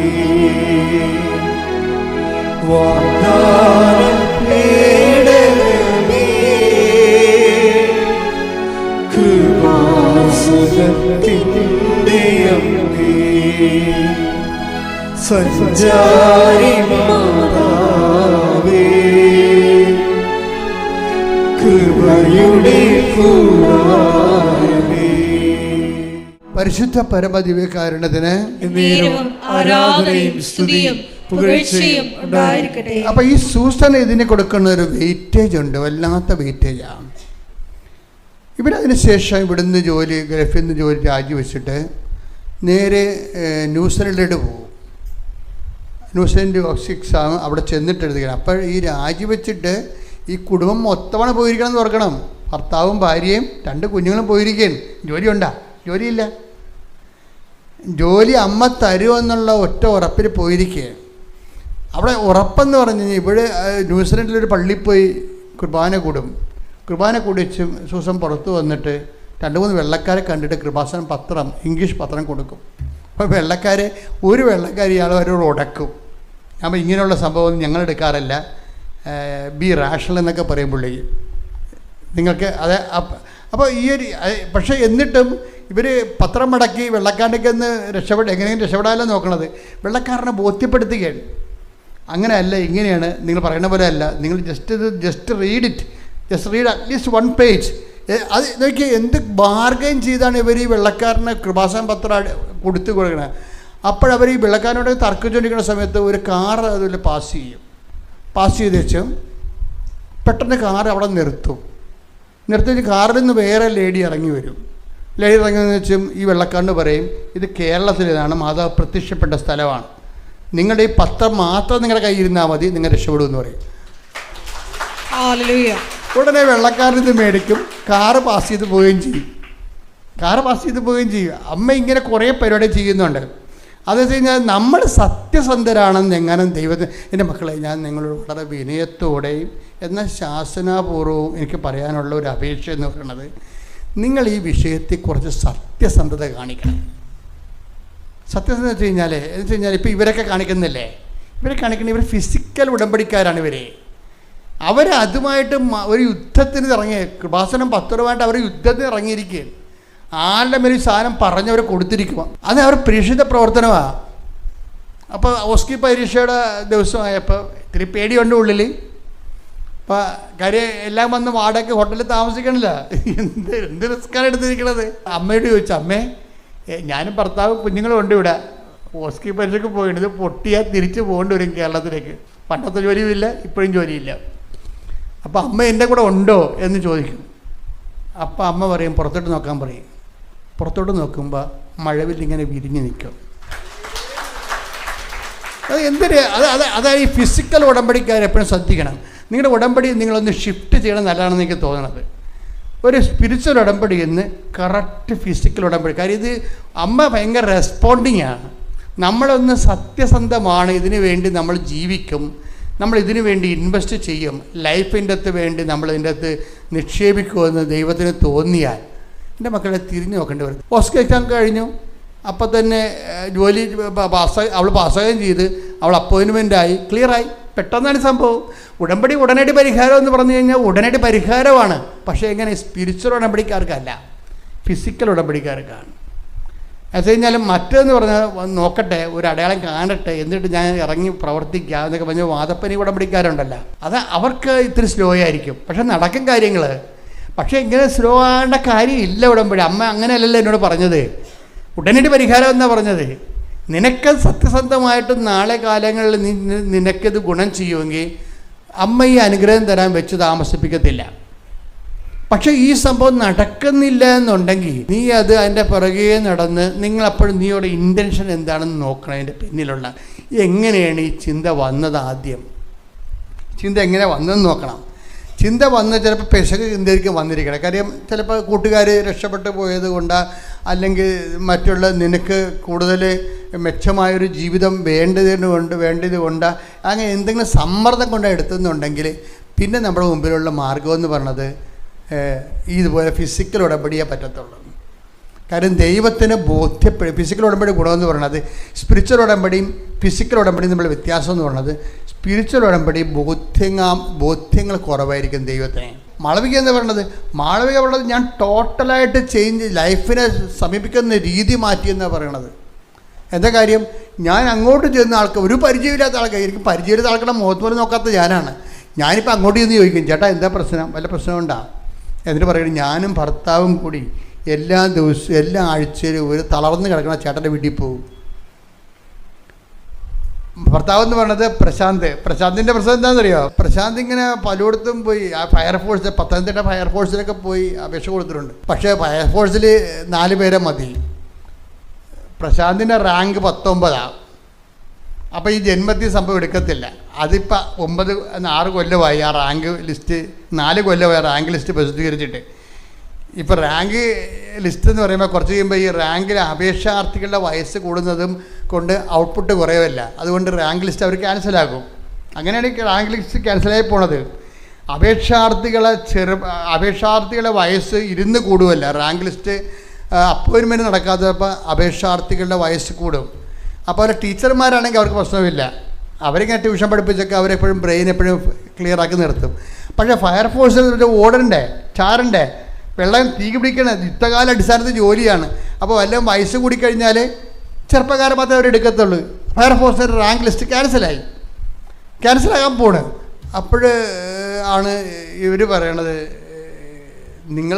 ഞാനിപ്പോൾ ഉടമ്പടി എടുത്തിട്ടുണ്ടല്ലോ, നിങ്ങൾ ഫയർഫോഴ്സിലൊന്ന് പോയി ചോദിക്ക് എന്ന് ഈ മാളവിക പറയും, പ്രശാന്തിനോട് പറയും. നമ്മളിപ്പോൾ ഉടമ്പടി എടുത്തിട്ടുണ്ടല്ലോ, അമ്മ എന്തെങ്കിലും ചെയ്യാതിരിക്കത്തില്ല, നിങ്ങൾ ഫയർഫോഴ്സിൽ ചെന്ന് ചോദിക്കുമോ? ഇപ്പോൾ ഫയർഫോഴ്സിൽ ചെന്ന് പ്രശാന്ത് ചോദിക്കുമ്പോൾ പ്രശാന്തിനോട് പറയും, നിങ്ങൾ അപേക്ഷ കൊടുത്തിട്ടുണ്ടോ? നിങ്ങളുടെ ലിസ്റ്റിൽ 19 ഇത്രയും ആൾക്കാരൊന്നും ഇവിടെ ആവശ്യമില്ല. ഇനി ഒഴിവുണ്ടാകുകയാണെങ്കിൽ വീണ്ടും അപേക്ഷിക്കേണ്ടി വരും. റാങ്ക് ലിസ്റ്റ് ഇപ്പോൾ ക്യാൻസലാകുമെന്ന് പറയും. അപ്പോൾ അവിടെ പിള്ളേർ നിരാശപ്പെട്ട് വീട്ടിലോട്ട് വരുമ്പോൾ ഇപ്പോൾ വന്ന് മാളവിയോട് പറയും കിട്ടുക റാങ്ക് ലിസ്റ്റ് ക്യാൻസലാകാൻ പോവുകയാണെന്ന് പറയും. അപ്പോൾ മാളവിക പറയാം, അമ്മ ജീവിക്കാൻ മാർഗ്ഗമില്ലെന്ന് അമ്മയ്ക്കറിയാമല്ലോ. അതാണ് കറക്റ്റ് സാരം. ജീവിക്കാൻ മാർഗ്ഗമില്ലെന്ന് അമ്മയ്ക്കറിയാമല്ലോ. ഒരു സമാധാനം ഉണ്ടാക്കിയില്ലെങ്കിൽ ഞങ്ങൾ ഈ കുഞ്ഞുങ്ങളുമായിട്ട് എങ്ങനെ ജീവിക്കും? അത് ഫിസിക്കൽ ഉടമ്പടിക്ക് മാത്രമേ ഇങ്ങനെ സംസാരിക്കാൻ പറ്റത്തുള്ളൂ. അവർ ഫിസിക്കലായിട്ട് മാക്സിമം കർത്താവ് പറഞ്ഞ പോലെ, വിശിഷ്യാൻ നിങ്ങൾ എന്താണ് ചെയ്യണമെന്ന് ചോദിക്കണ പോലെ ചെയ്യാനുള്ളത് മാക്സിമം ദൈവത്തെ ഒപ്പിച്ച് ജീവിക്കുക. അപ്പോൾ അവർക്കതിൻ്റെ ഒരു ക്രെഡിബിലിറ്റി ഉണ്ട്. അതുകൊണ്ട് ആ അധികാരിയോട് അമ്മയോട് പറയും, അമ്മ ഇങ്ങനെ പോയാൽ ഇങ്ങനെ ജോലിയിട്ടില്ലേ, എങ്ങനെ ഞാൻ ജീവിക്കും? 2 കുഞ്ഞുങ്ങളില്ലേ, ഞങ്ങൾക്ക് ജീവിക്കാൻ പറ്റാത്ത അവസ്ഥയല്ലേ, അമ്മ എന്ന് ചെയ്യണ്ടേ എന്ന് പറഞ്ഞ് അമ്മയോട് ഇവരോട് സംസാരിക്കും. അന്ന് രാത്രി മാളവികയ്ക്കൊരു സ്വപ്നം കാണാം. എന്താ കാര്യം? 715. അപ്പം മാളവിക ചേച്ചിയോട് ഒരു ചേച്ചിയാണ് ഇവളെ ഇതിലേക്ക് ആകർഷിച്ച് കൊണ്ടുപോകുന്നത്. അപ്പോൾ ചേച്ചി ഞാൻ ഇന്നലെ ഒരു സ്വപ്നം കണ്ട് 715 എന്നാണ് കാണിക്കണത് അമ്മയെന്ന് പറഞ്ഞു. 715. അപ്പോൾ ഉടനെ ചേച്ചി പറഞ്ഞു, എടി മോളെ, അമ്മ നിൻ്റെ കണ്ണുനീര് ഏറ്റെടുത്തിട്ടുണ്ട്. അല്ലെങ്കിൽ ഒത്തിരി പേര് നമ്പർ കാണുന്നുണ്ടല്ലോ, അമ്മ ഇങ്ങനെ എഴുതി കാണിക്കും സ്വപ്നത്തിൽ. പിറ്റേ ദിവസം ഈ പത്തനംതിട്ട ഓഫീസിൽ നിന്ന് കോൾ ഫോറായി. ഇവർ പറഞ്ഞു ഞാൻ ഞെട്ടിപ്പോയി, ഈ അപ്പോയിൻമെൻറ്റ് പേപ്പർ കണ്ടിട്ടേ ഞാൻ ഞെട്ടിപ്പോയെന്ന്. പെട്ടെന്നാണ് സ്പീഡായത്. രാത്രി സ്വപ്നം കാണുന്ന പിറ്റേ ദിവസം അപ്പോയിൻറ്റഡ് ആകണം ഇയാൾ. അപ്പോൾ നോക്കുമ്പോൾ എന്താ സംഭവം, 715 എപ്പോഴാണ് അപ്പോയിൻ്റ് ചെയ്തിരിക്കുന്നത്? ജൂലൈ 7 മാസം 15 തീയതി. അതാണ് സാധനം. ഇത്രയും സ്പീഡാണ് ഈ ഫിസിക്കൽ ഉടമ്പടി, ഇത്രയും സ്പീഡാണ്. ഈ മാളവികയൊക്കെ ഏതെങ്കിലും കാലത്ത് മറക്കുക കർത്താവിനെ? മറക്കത്തില്ല. അവരുടെ കാര്യം ഈ അനുഭവങ്ങൾ അങ്ങനെ പോണത് കാര്യങ്ങൾ. നമ്മൾ ഇന്ന് വരെ ബൈബിൾ പോലും കാണാത്ത രീതിയിലുള്ള ദൈവിക ഇടപെടലാണ്. പ്രസൻസ്, ഇത് പ്രസൻസ് എന്ന് പറയും. ഇതെന്താ പ്രശ്നം വെച്ച് കഴിഞ്ഞാൽ പണ്ട് മുതൽ ഈ പ്രസൻസ് ഉള്ളതാണേ, ഇത് പാക്കേജിലുള്ളതാണ്. കാര്യം എന്താണ്? അത് വാഗ്ദാനമില്ല. അങ്ങനെ വാഗ്ദാനം ഉണ്ടല്ലോ, നിങ്ങളുടെ പിതാക്കന്മാർ സ്വപ്നങ്ങൾ കാണും, നിങ്ങളുടെ യുവാക്കന്മാർക്ക് ദർശനങ്ങൾ ഉണ്ടാകും. Take the word God. ശ്രുതിക്കട്ടെ ഹല്ലേലൂയ ഹല്ലേലൂയ ഹല്ലേലൂയ ഹല്ലേലൂയ. യേശുവേ നന്ദി. ഹല്ലേലൂയ ഹല്ലേലൂയ. യേശുവേ ആരാധന. ജോയേൽ 2:28 അന്ന് ഇങ്ങനെ സംഭവിക്കും, എല്ലാവരുടെയും മേൽ എന്റെ ആത്മാവിനെ ഞാൻ വർഷിക്കും. ഇതാണ് വിഷയം. എന്താ പറഞ്ഞിരിക്കണത്? ഒന്ന് പറഞ്ഞേ, എല്ലാവരുടെയും മേൽ. അതാണ് ഈ മാളവികയൊക്കെ അതിനകത്തുണ്ട് ഇപ്പോഴ്. അതാണ് വിഷയം. എല്ലാവരുടെയും മേൽ ക്രൈസ്തനെ ഹോണർ ചെയ്യുന്ന, ക്രിസ്തുവിനെ രക്ഷകനായി കാണുന്ന എല്ലാവരുടെയും മേൽ അത് ചെയ്യും. ഞാൻ എൻ്റെ ആത്മാവിനെ അയക്കും. പിന്നെ എന്താ പറയണത്? നിങ്ങളുടെ പുത്രന്മാരും പുത്രിമാരും പ്രവചിക്കും. നിങ്ങളുടെ പുത്രന്മാരും പുത്രിമാരും പ്രവചിക്കും. നിങ്ങളുടെ വൃദ്ധന്മാർ സ്വപ്നങ്ങൾ കാണും. നിങ്ങളുടെ വൃദ്ധന്മാർ സ്വപ്നങ്ങൾ കാണും. യുവാക്കൾക്ക് ദർശനങ്ങൾ ഉണ്ടാകും. അപ്പൊ ഇത് ഉടമ്പടി വരണത് എങ്ങനെയാണെന്ന് അറിയാം. ഉടമ്പടി രണ്ടും കൂടി ഒരുമിച്ചാണ് വരുന്നത്. സ്വപ്നവും ദർശനം കൂടിയാണ് വരുന്നത്. സ്വപ്നവും ദർശനം കൂടിയാണ്. ഈ ആഴ്ചയിൽ വേറെ ഒരു സാക്ഷ്യം ഉണ്ടായി. ഷാജി മാത്യുവിൻ്റെ പ്രശ്നം വെച്ച് കഴിഞ്ഞാൽ അത് ഇതുപോലെ അവരും ഗൾഫിൽ ജോലി ചെയ്യണവരാ. അത് ഇതുപോലെ തന്നെ ഇപ്പോൾ എല്ലാവരും ഗൾഫിൽ നിന്ന് ഒരു പാക്കിംഗ് കണ്ടീഷനാണ്. യുദ്ധങ്ങളൊക്കെ നിൽക്കുന്നു. അപ്പോൾ ഈ ആൾക്കാരിപ്പോൾ ചെയ്യണ യുദ്ധമില്ലാത്ത സ്ഥലത്തേക്ക് ആൾക്കാർ മൂവ് ചെയ്തുകൊണ്ടിരിക്കുന്നത് നമ്മൾ കാണുന്നത്. സാക്ഷ്യം കേൾക്കാൻ മനസ്സിലാവും.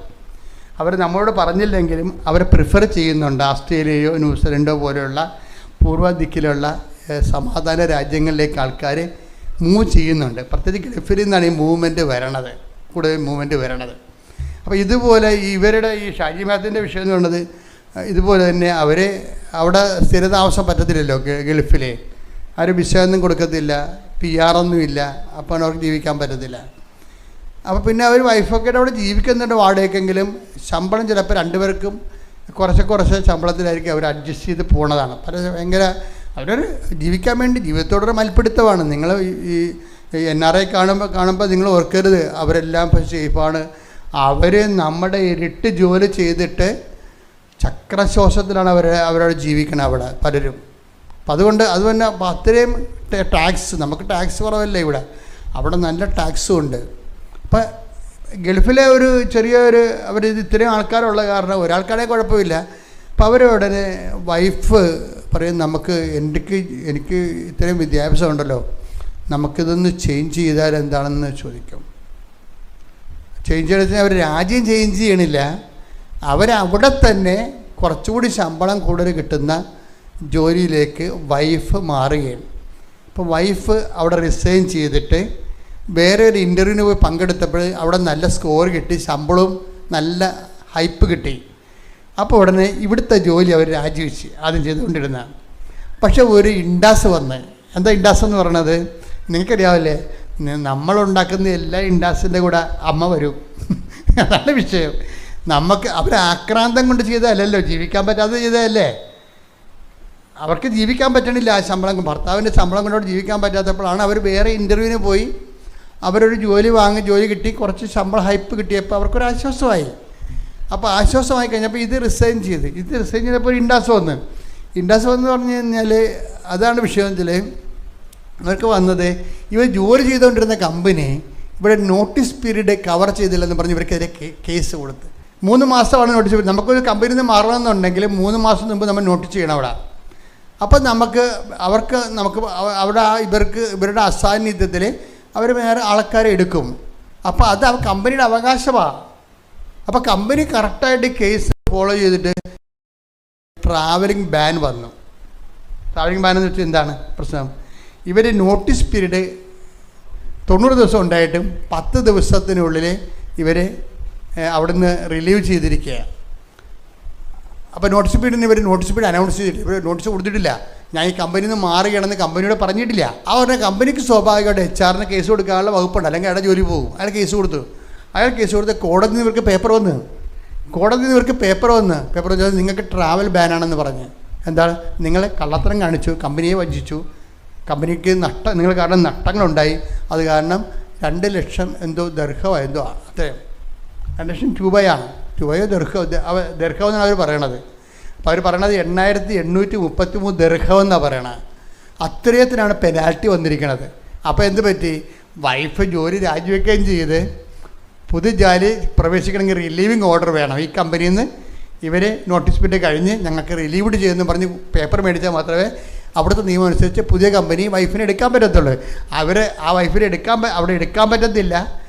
ഇവിടെ നിന്ന് റിലീവിങ് ഓർഡർ കൊടുക്കത്തില്ല. കാര്യം നോട്ടീസ് പീരീഡ് അനൗൺസ് ചെയ്തിട്ടില്ല. അതുകൊണ്ട് കേസുമായി. അതുപോലെ തന്നെ ഇവർ അകത്ത് പോണ കണ്ടീഷനായി. എല്ലാം പെട്ടെന്ന് ഇങ്ങനെ മാറി മറിഞ്ഞ് ഇങ്ങനെ ജീവിതം നമ്മുടെ കയ്യിൽ നിന്ന് വിട്ടുപോണ സമയത്തും പിന്നെ എന്താണ് അവരപ്പം തന്നെ ചെയ്യണ ആൾക്കാർ ചെയ്യണത് എന്താണ്? അപ്പം തന്നെ ഓൺലൈൻ ഉടമ്പടി എടുക്കും. ഓൺലൈൻ ഉടമ്പടി എടുത്തിട്ട് ആൾക്കാർ ഉടനെ ചെയ്യണം എന്താണെന്ന് അറിയാമോ? 2 കാര്യം ചെയ്യും. ഒന്ന്, സാക്ഷ്യങ്ങളെല്ലാം കേൾക്കാൻ തുടങ്ങും. കാര്യം സാക്ഷ്യങ്ങൾ കേട്ടാലുള്ള ഗുണമെന്ന് അറിയാമോ? നമ്മളുടേതായിട്ടുള്ള വിഷയത്തിൻ്റെ സാക്ഷ്യം ഉണ്ടാവും. അതതിൻ്റെ ഗുണമെന്ന് പറയണം. സാക്ഷ്യം കേൾക്കും. പിന്നെ എന്ത് ചെയ്യും? ഇതെങ്ങനെ ഇത് മൂവ് ചെയ്യണമെന്ന് അച്ഛൻ്റെ പ്രസംഗം അവർ കേൾക്കും. ധ്യാനം, ഈ അച്ഛൻ്റെ ഈ ഉടമ്പടി ധ്യാനം കൂടി ഇത് 2 കൂടി കേട്ടിട്ട് ഇവൾ എന്ത് ചെയ്തു വെച്ചാൽ അമ്മയോട് പറഞ്ഞു, അമ്മേ ഞങ്ങളകത്ത് പോകും, ഞങ്ങൾ നാട്ടിൽ വരുമ്പോൾ തീർച്ചയായിട്ടും ഇവിടെ വന്ന് തീർത്ഥാടനം ഉടമ്പടി ചെയ്തുകൊള്ളാം. ഞങ്ങളിപ്പം തന്നെ ഉടമ്പടിയിലേക്ക് മാറുകയാണ്, ഞങ്ങൾ ജീവിതം ഉടമ്പടിയിലോട്ട് മാറുകയാണ്. അമ്മ ഈ ഒരു അവസ്ഥയിൽ ഞങ്ങളെ സഹായിക്കണമെന്ന് പറയും. സഹായിക്കണമെന്ന് പറഞ്ഞ് ഓൺലൈൻ ഉടമ്പടി എടുത്തിട്ട് അപ്പോൾ രാത്രി ആകുമ്പോൾ ഇവരുടെ ഈ ലേഡി ഒരു സ്വപ്നം കാണും. എന്താ കാരണം? അത് 3883 എഴുതി കാണിക്കും അമ്മ. 3883. അപ്പോൾ ഇവർ രാവിലെ എൻ്റെ ഹസ്ബൻഡിനോട് പറയും 3800, മറ്റത് 8883, ഇത് 3883 എഴുതി കാണിക്കണമെന്ന് പറയും. അവിടെ രാവിലെ ഇവർ ഡെയിലി ബ്രെഡ്, രാത്രി സ്വപ്നം കണ്ടച്ചൻ രാവിലെ ഡെയിലി ബ്രെഡ് കൂടുകയാണ്. ഡെയിലി ബ്രെഡ് കൂടുമ്പോൾ ഞാൻ ഡെയിലി ബ്രെഡിലൂടെ പറയും, നിങ്ങളുടെ മൊബൈലിൽ 1 മണിക്കൂർ കഴിയുമ്പോൾ ഒരു മെസ്സേജ് വരും, അത് അമ്മ നിങ്ങൾക്ക് അയക്കണ മെസ്സേജാണെന്ന് പറയും. ഉടനെ നിങ്ങൾ പറയും, നിങ്ങൾ മൊബൈലിൽ ഉടനെ വിശ്വാസപ്രമാണം ചൊല്ലി കുരിശിടാൻ പറയും. അപ്പോൾ ഞാൻ ഇവിടുന്ന് പറയണതാണിതേ, എനിക്കിതിനെക്കുറിച്ചൊന്നും അറിയത്തില്ല. അതായത് ഈ അമ്മ എന്ത് ഈ കാലത്ത് ഹൈടെക് എന്ന് നമുക്ക് ഇതിനെ വിളിക്കാൻ പറ്റത്തില്ല, അതിനേക്കാൾ ഫാസ്റ്റായിട്ടാണ് ഇവർ പറയണത്. അപ്പോൾ അവരത് വിശ്വസിക്കും. എൻ്റെ മൊബൈലാണിത് വരാൻ പോകണമെന്ന് വിശ്വസിക്കും. 1 മണിക്കൂർ കഴിഞ്ഞപ്പോൾ അവിടെ മൊബൈലിലേക്ക് ഒരു മെസ്സേജ് വരും. അതെന്താ പറയണത്? നിങ്ങളുടെ കോർട്ടിലെ വിഷയം റൈറ്റ് ഓഫ് ചെയ്തിട്ടുണ്ട്, ആ കോർട്ട് ആ കേസ് തള്ളി, നിങ്ങൾ 3883 രൂപ അടച്ചാൽ മതിയെന്ന്. അപ്പോൾ 2 ലക്ഷം രൂപ എന്ന് പറഞ്ഞ സാധനമാണ്. 2 ലക്ഷം രൂപ എന്ന് പറഞ്ഞ സംഭവം 2 ലക്ഷത്തിന് പോയിട്ട് അവന് 20,000 രൂപ പോലും അവിടെ ഇല്ലായിരുന്നു. പക്ഷെ ഇപ്പം എന്താ പറഞ്ഞത്? അത് കുറച്ചിട്ട് എന്നിട്ട് രാവിലെ, അപ്പം രാത്രി അമ്മ സ്വപ്നം കാണിച്ച അത് ആ അക്കം തന്നെയാണ് രാവിലെ മൊബൈലിൽ വരണത്. ഇത് നമുക്ക് എങ്ങനെ എക്സ്പ്ലെയിൻ ചെയ്യാൻ പറ്റുമെന്ന് പോലും അറിയാൻ പാടില്ല. എന്നോട് അച്ഛന്മാർ ചോദിച്ചത്, ജോസഫച്ചനല്ലേ മാതാവിനെ കണ്ടുള്ളൂ, വേറെ വല്ലവരും കണ്ടാ? ഇപ്പം കണ്ടുകൊണ്ടിരിക്കുന്ന ആൾക്കാർ, അത് ചിന്തിക്കാൻ പറ്റാത്ത രൂപത്തിൽ ആൾക്കാർ അമ്മയെ കണ്ടുകൊണ്ടിരിക്കുകയാണ്. എല്ലാവരുടെയും അവർ ഓൺലൈൻ ഉടമ്പടി പോലും. എൻ്റെ മക്കളെ ഒരു പ്രശ്നം വെച്ചാൽ ഓൺലൈൻ ഉടമ്പടി എനിക്ക് തോന്നുന്നത് എനിക്ക് നിങ്ങൾക്ക് ഒരു ഉപദേശം തരാനുള്ളതെന്ന് വെച്ച് കഴിഞ്ഞാൽ, നിങ്ങൾ ആദ്യം തന്നെ നിങ്ങളെ ഫ്യൂച്ചർ, ദൈവത്തിൻ്റെ ഒരു പ്രശ്നം വെച്ചാൽ ഫ്യൂച്ചറിൽ നിങ്ങൾ ചെയ്യാൻ പോകുന്ന കാര്യങ്ങൾ ദൈവം നേരത്തെ അക്കൗണ്ട് ചെയ്യും. അതാണ് വിഷയം. ഇപ്പം ഇന്നലെ നിങ്ങളെന്ത് വരുന്നതിൻ്റെ ഏറ്റവും പ്രശ്നം എന്ന് വെച്ചാൽ, നമ്മളെപ്പോഴും ഈ ആത്മീയതയിൽ അമിത പ്രാധാന്യം കൊടുക്കുന്നത് പണ്ട് ചെയ്ത പാപങ്ങൾക്കാണ്. That is nonsense. അതല്ല പ്രശ്നം. പണ്ട് ചെയ്ത പാപങ്ങൾക്ക് അയ്യോ എന്നിൽ അങ്ങനെ സംഭവിച്ചു, എനിക്ക് ദൈവത്തെ അറിയാൻ പലയായിരുന്നു, എൻ്റെ ഇങ്ങനെ സംഭവിക്കും, ഞാൻ എന്ത് ചെയ്യാനാണ്, ദൈവനെ തിരിഞ്ഞ് നോക്കത്തില്ല, എൻ്റെ ജീവിതം പോക്കണം, എൻ്റെ പ്രാർത്ഥന ദൈവം കേൾക്കത്തില്ല പറഞ്ഞ് ആളിഞ്ഞ മോന്തമായിട്ട് പിച്ചുമ്പയും പറഞ്ഞു കൊടുക്കണം. Nonsense, you should not do it. നീ എന്താ ചെയ്യേണ്ടത്? നീ ചെയ്യാൻ പോകുന്ന കാര്യം ദൈവം അതാണ് അക്കൗണ്ട് ചെയ്യാൻ പോണത്. ഇനി നിൻ്റെ ജീവിതത്തിൽ നീ ദൈവത്തിനൊപ്പം ചെയ്യാൻ പോകുന്ന എല്ലാ വിഷയങ്ങളും കർത്താവ് കൗണ്ട് ചെയ്യും. കർത്താവ് കൗണ്ട് ചെയ്തുകൊണ്ടാണ് നിങ്ങളെ ഹെൽപ്പ് ചെയ്യാൻ പോണത്. ഇപ്പം നിങ്ങൾ ഓൺലൈനിൽ ഉടമ്പടി എടുക്കുമ്പോൾ തന്നെ ദൈവത്തെ അറിയാം, ഈ ഉടമ്പടി ഫിസിക്കലായിട്ട് ഇവർ അട്ടിച്ച് പൊളിച്ച് ആത്മാർത്ഥതയും സത്യസന്ധതയും കാണിക്കും എന്ന് അമ്മയ്ക്കൊരു ബോധ്യം കിട്ടിക്കഴിഞ്ഞാൽ, വേറെ ഇവിടെ ഒരു പ്രോബ്ലം ഉള്ള എൻ്റെ മക്കളെ ബോധ്യം കിട്ടുക എന്ന് മാത്രമേ ഉള്ളൂ. ദൈവത്തിനൊരു ബോധ്യം കിട്ടണം. എന്ത് കിട്ടണം? നിങ്ങൾ സത്യസന്ധരാണെന്നും ആത്മാർത്ഥമുള്ളവരാണെന്നും കാര്യം കണ്ടു കഴിയുമ്പോൾ ദൈവത്തിൽ നിന്ന് പിരിഞ്ഞു പോകത്തില്ല. പല ആൾക്കാർക്കും ഉടമ്പടിയിലെ ആൾക്കാർക്ക് അബദ്ധം പറഞ്ഞാൽ എവിടെ നിന്നറിയാവോ? അവിടെ കുഴപ്പമില്ല, അറിവില്ലായ്മ കൊണ്ടാണ്. അവർ വിചാരിച്ചിരിക്കുന്നത് ഈ 90 ദിവസം കഴിയുമ്പോൾ പിന്നെ നമുക്ക് ഇഷ്ടമുള്ള പോലെ ജീവിക്കാവില്ല എന്നാണ്. അതാണ് ആൾക്കാർ ചിന്തിക്കുന്നത്. അവിടെയാണ് ആൾക്കാർക്ക് പണി കിട്ടുന്നത്. 90 ദിവസം കഴിയുമ്പോൾ പിന്നെ 5:30 എഴുന്നേക്കേണ്ട കാര്യമില്ല, 7 മണിക്ക് എഴുന്നേറ്റാൽ മതി, പട്ട് കിടക്കണം, അവിടെ കിടന്ന് ഉറങ്ങാമില്ല. അപ്പോൾ ഇത് ദൈവത്തിന് നിങ്ങളുടെ മനസ്സിലൊരു വിചാരം വന്നാൽ തന്നെ അപ്പം തന്നെ അവിടെ കൗണ്ടാവും. അതാണ് ഈ ആൾക്കാർ പണി മേടിക്കുന്നത്. ഇപ്പം നിങ്ങൾ ഓർക്കണം, 90 ദിവസം വരെ അല്ലേ 5:30 എഴുന്നേറ്റാൽ മതി, 90 ദിവസം കഴിഞ്ഞാൽ പിന്നെ എനിക്ക് 7 മണിക്ക് എഴുന്നേറ്റാൽ മതിയല്ല എന്ന് തോന്നിക്കഴിഞ്ഞാൽ, അല്ലെങ്കിൽ 90 ദിവസം കഴിയുമ്പോൾ ഒരു പെഗ് അടിച്ചാൽ കുഴപ്പമൊന്നുമില്ലല്ലോ, ഇപ്പോഴല്ലേ ഇങ്ങനെ ഇരിക്കണം എന്ന് പറഞ്ഞാൽ നിങ്ങൾ ഭാവിയിലുള്ള കാര്യത്തെക്കുറിച്ച്, ഉടമ്പടി തീരണ കാലത്ത് നിങ്ങൾ ചെയ്യാൻ പോകുന്ന പാപങ്ങളെക്കുറിച്ച് നിങ്ങൾ മനസ്സിൽ വിചാരിച്ചിട്ട് വെറുതെ ഇരുട്ടത്ത് പണി മേടിക്കും. അതാണ് ഈ വിഷയം. ആൾക്കാർക്ക് തന്നെ സംഭവിക്കുന്നത്. ദൈവത്തിൻ്റെ അടുത്ത് ഈ പണി നടക്കത്തില്ല. ദൈവം ഈ സത്യമാണെന്ന് പറഞ്ഞുകൊണ്ടേ, സത്യമാണെന്ന് പറഞ്ഞ കാരണം സത്യമല്ലാത്ത വിഷയങ്ങൾ നമുക്ക് ദൈവമായിട്ട് ഡീൽ ചെയ്യാൻ പറ്റത്തില്ല. അപ്പം നമ്മുടെ മുമ്പിലുള്ള റിസ്ക് എന്ന് പറയണത്, നമ്മൾ കുറച്ച് ഈ വിഷയത്തിൽ കർത്താവ് നിങ്ങൾക്ക് അറിയാമല്ലോ, അതായത് ഉടമ്പടി വന്നിരിക്കുന്നൊരു വിഷയം, ഒരു ധാരണ പിശകെന്ന് പറയണത് 90 ദിവസം കൊണ്ട് ഉടമ്പടി തീരുമെന്നാണ്. പക്ഷെ പ്രാഗ്മാറ്റിക്, എന്നതാണ് ഈ പ്രയോഗം ദൈവത്തെ ഉപയോഗിക്കുന്ന രീതിക്കാണെങ്കിൽ ഓക്കെ, 90 ദിവസം കൂടെ തീരും.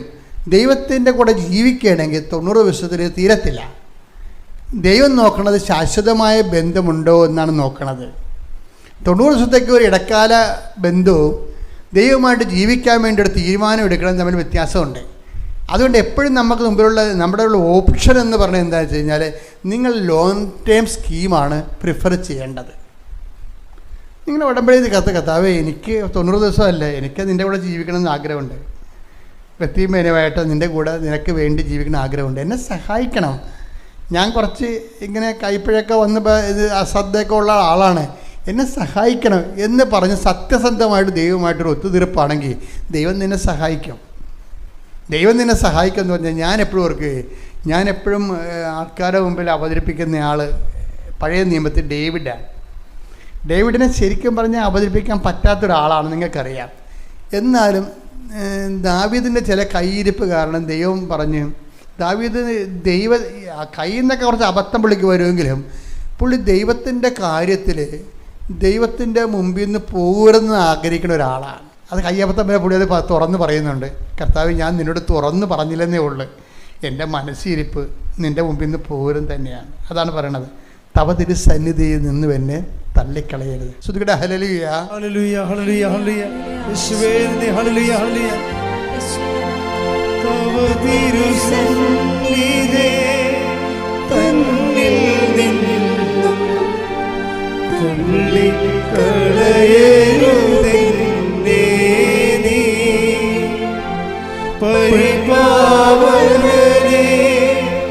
എന്നിൽ നിന്നും തിരികെ എടുക്കരുതേ പരമേ. നിർമ്മലമായൊരു ഹൃദയം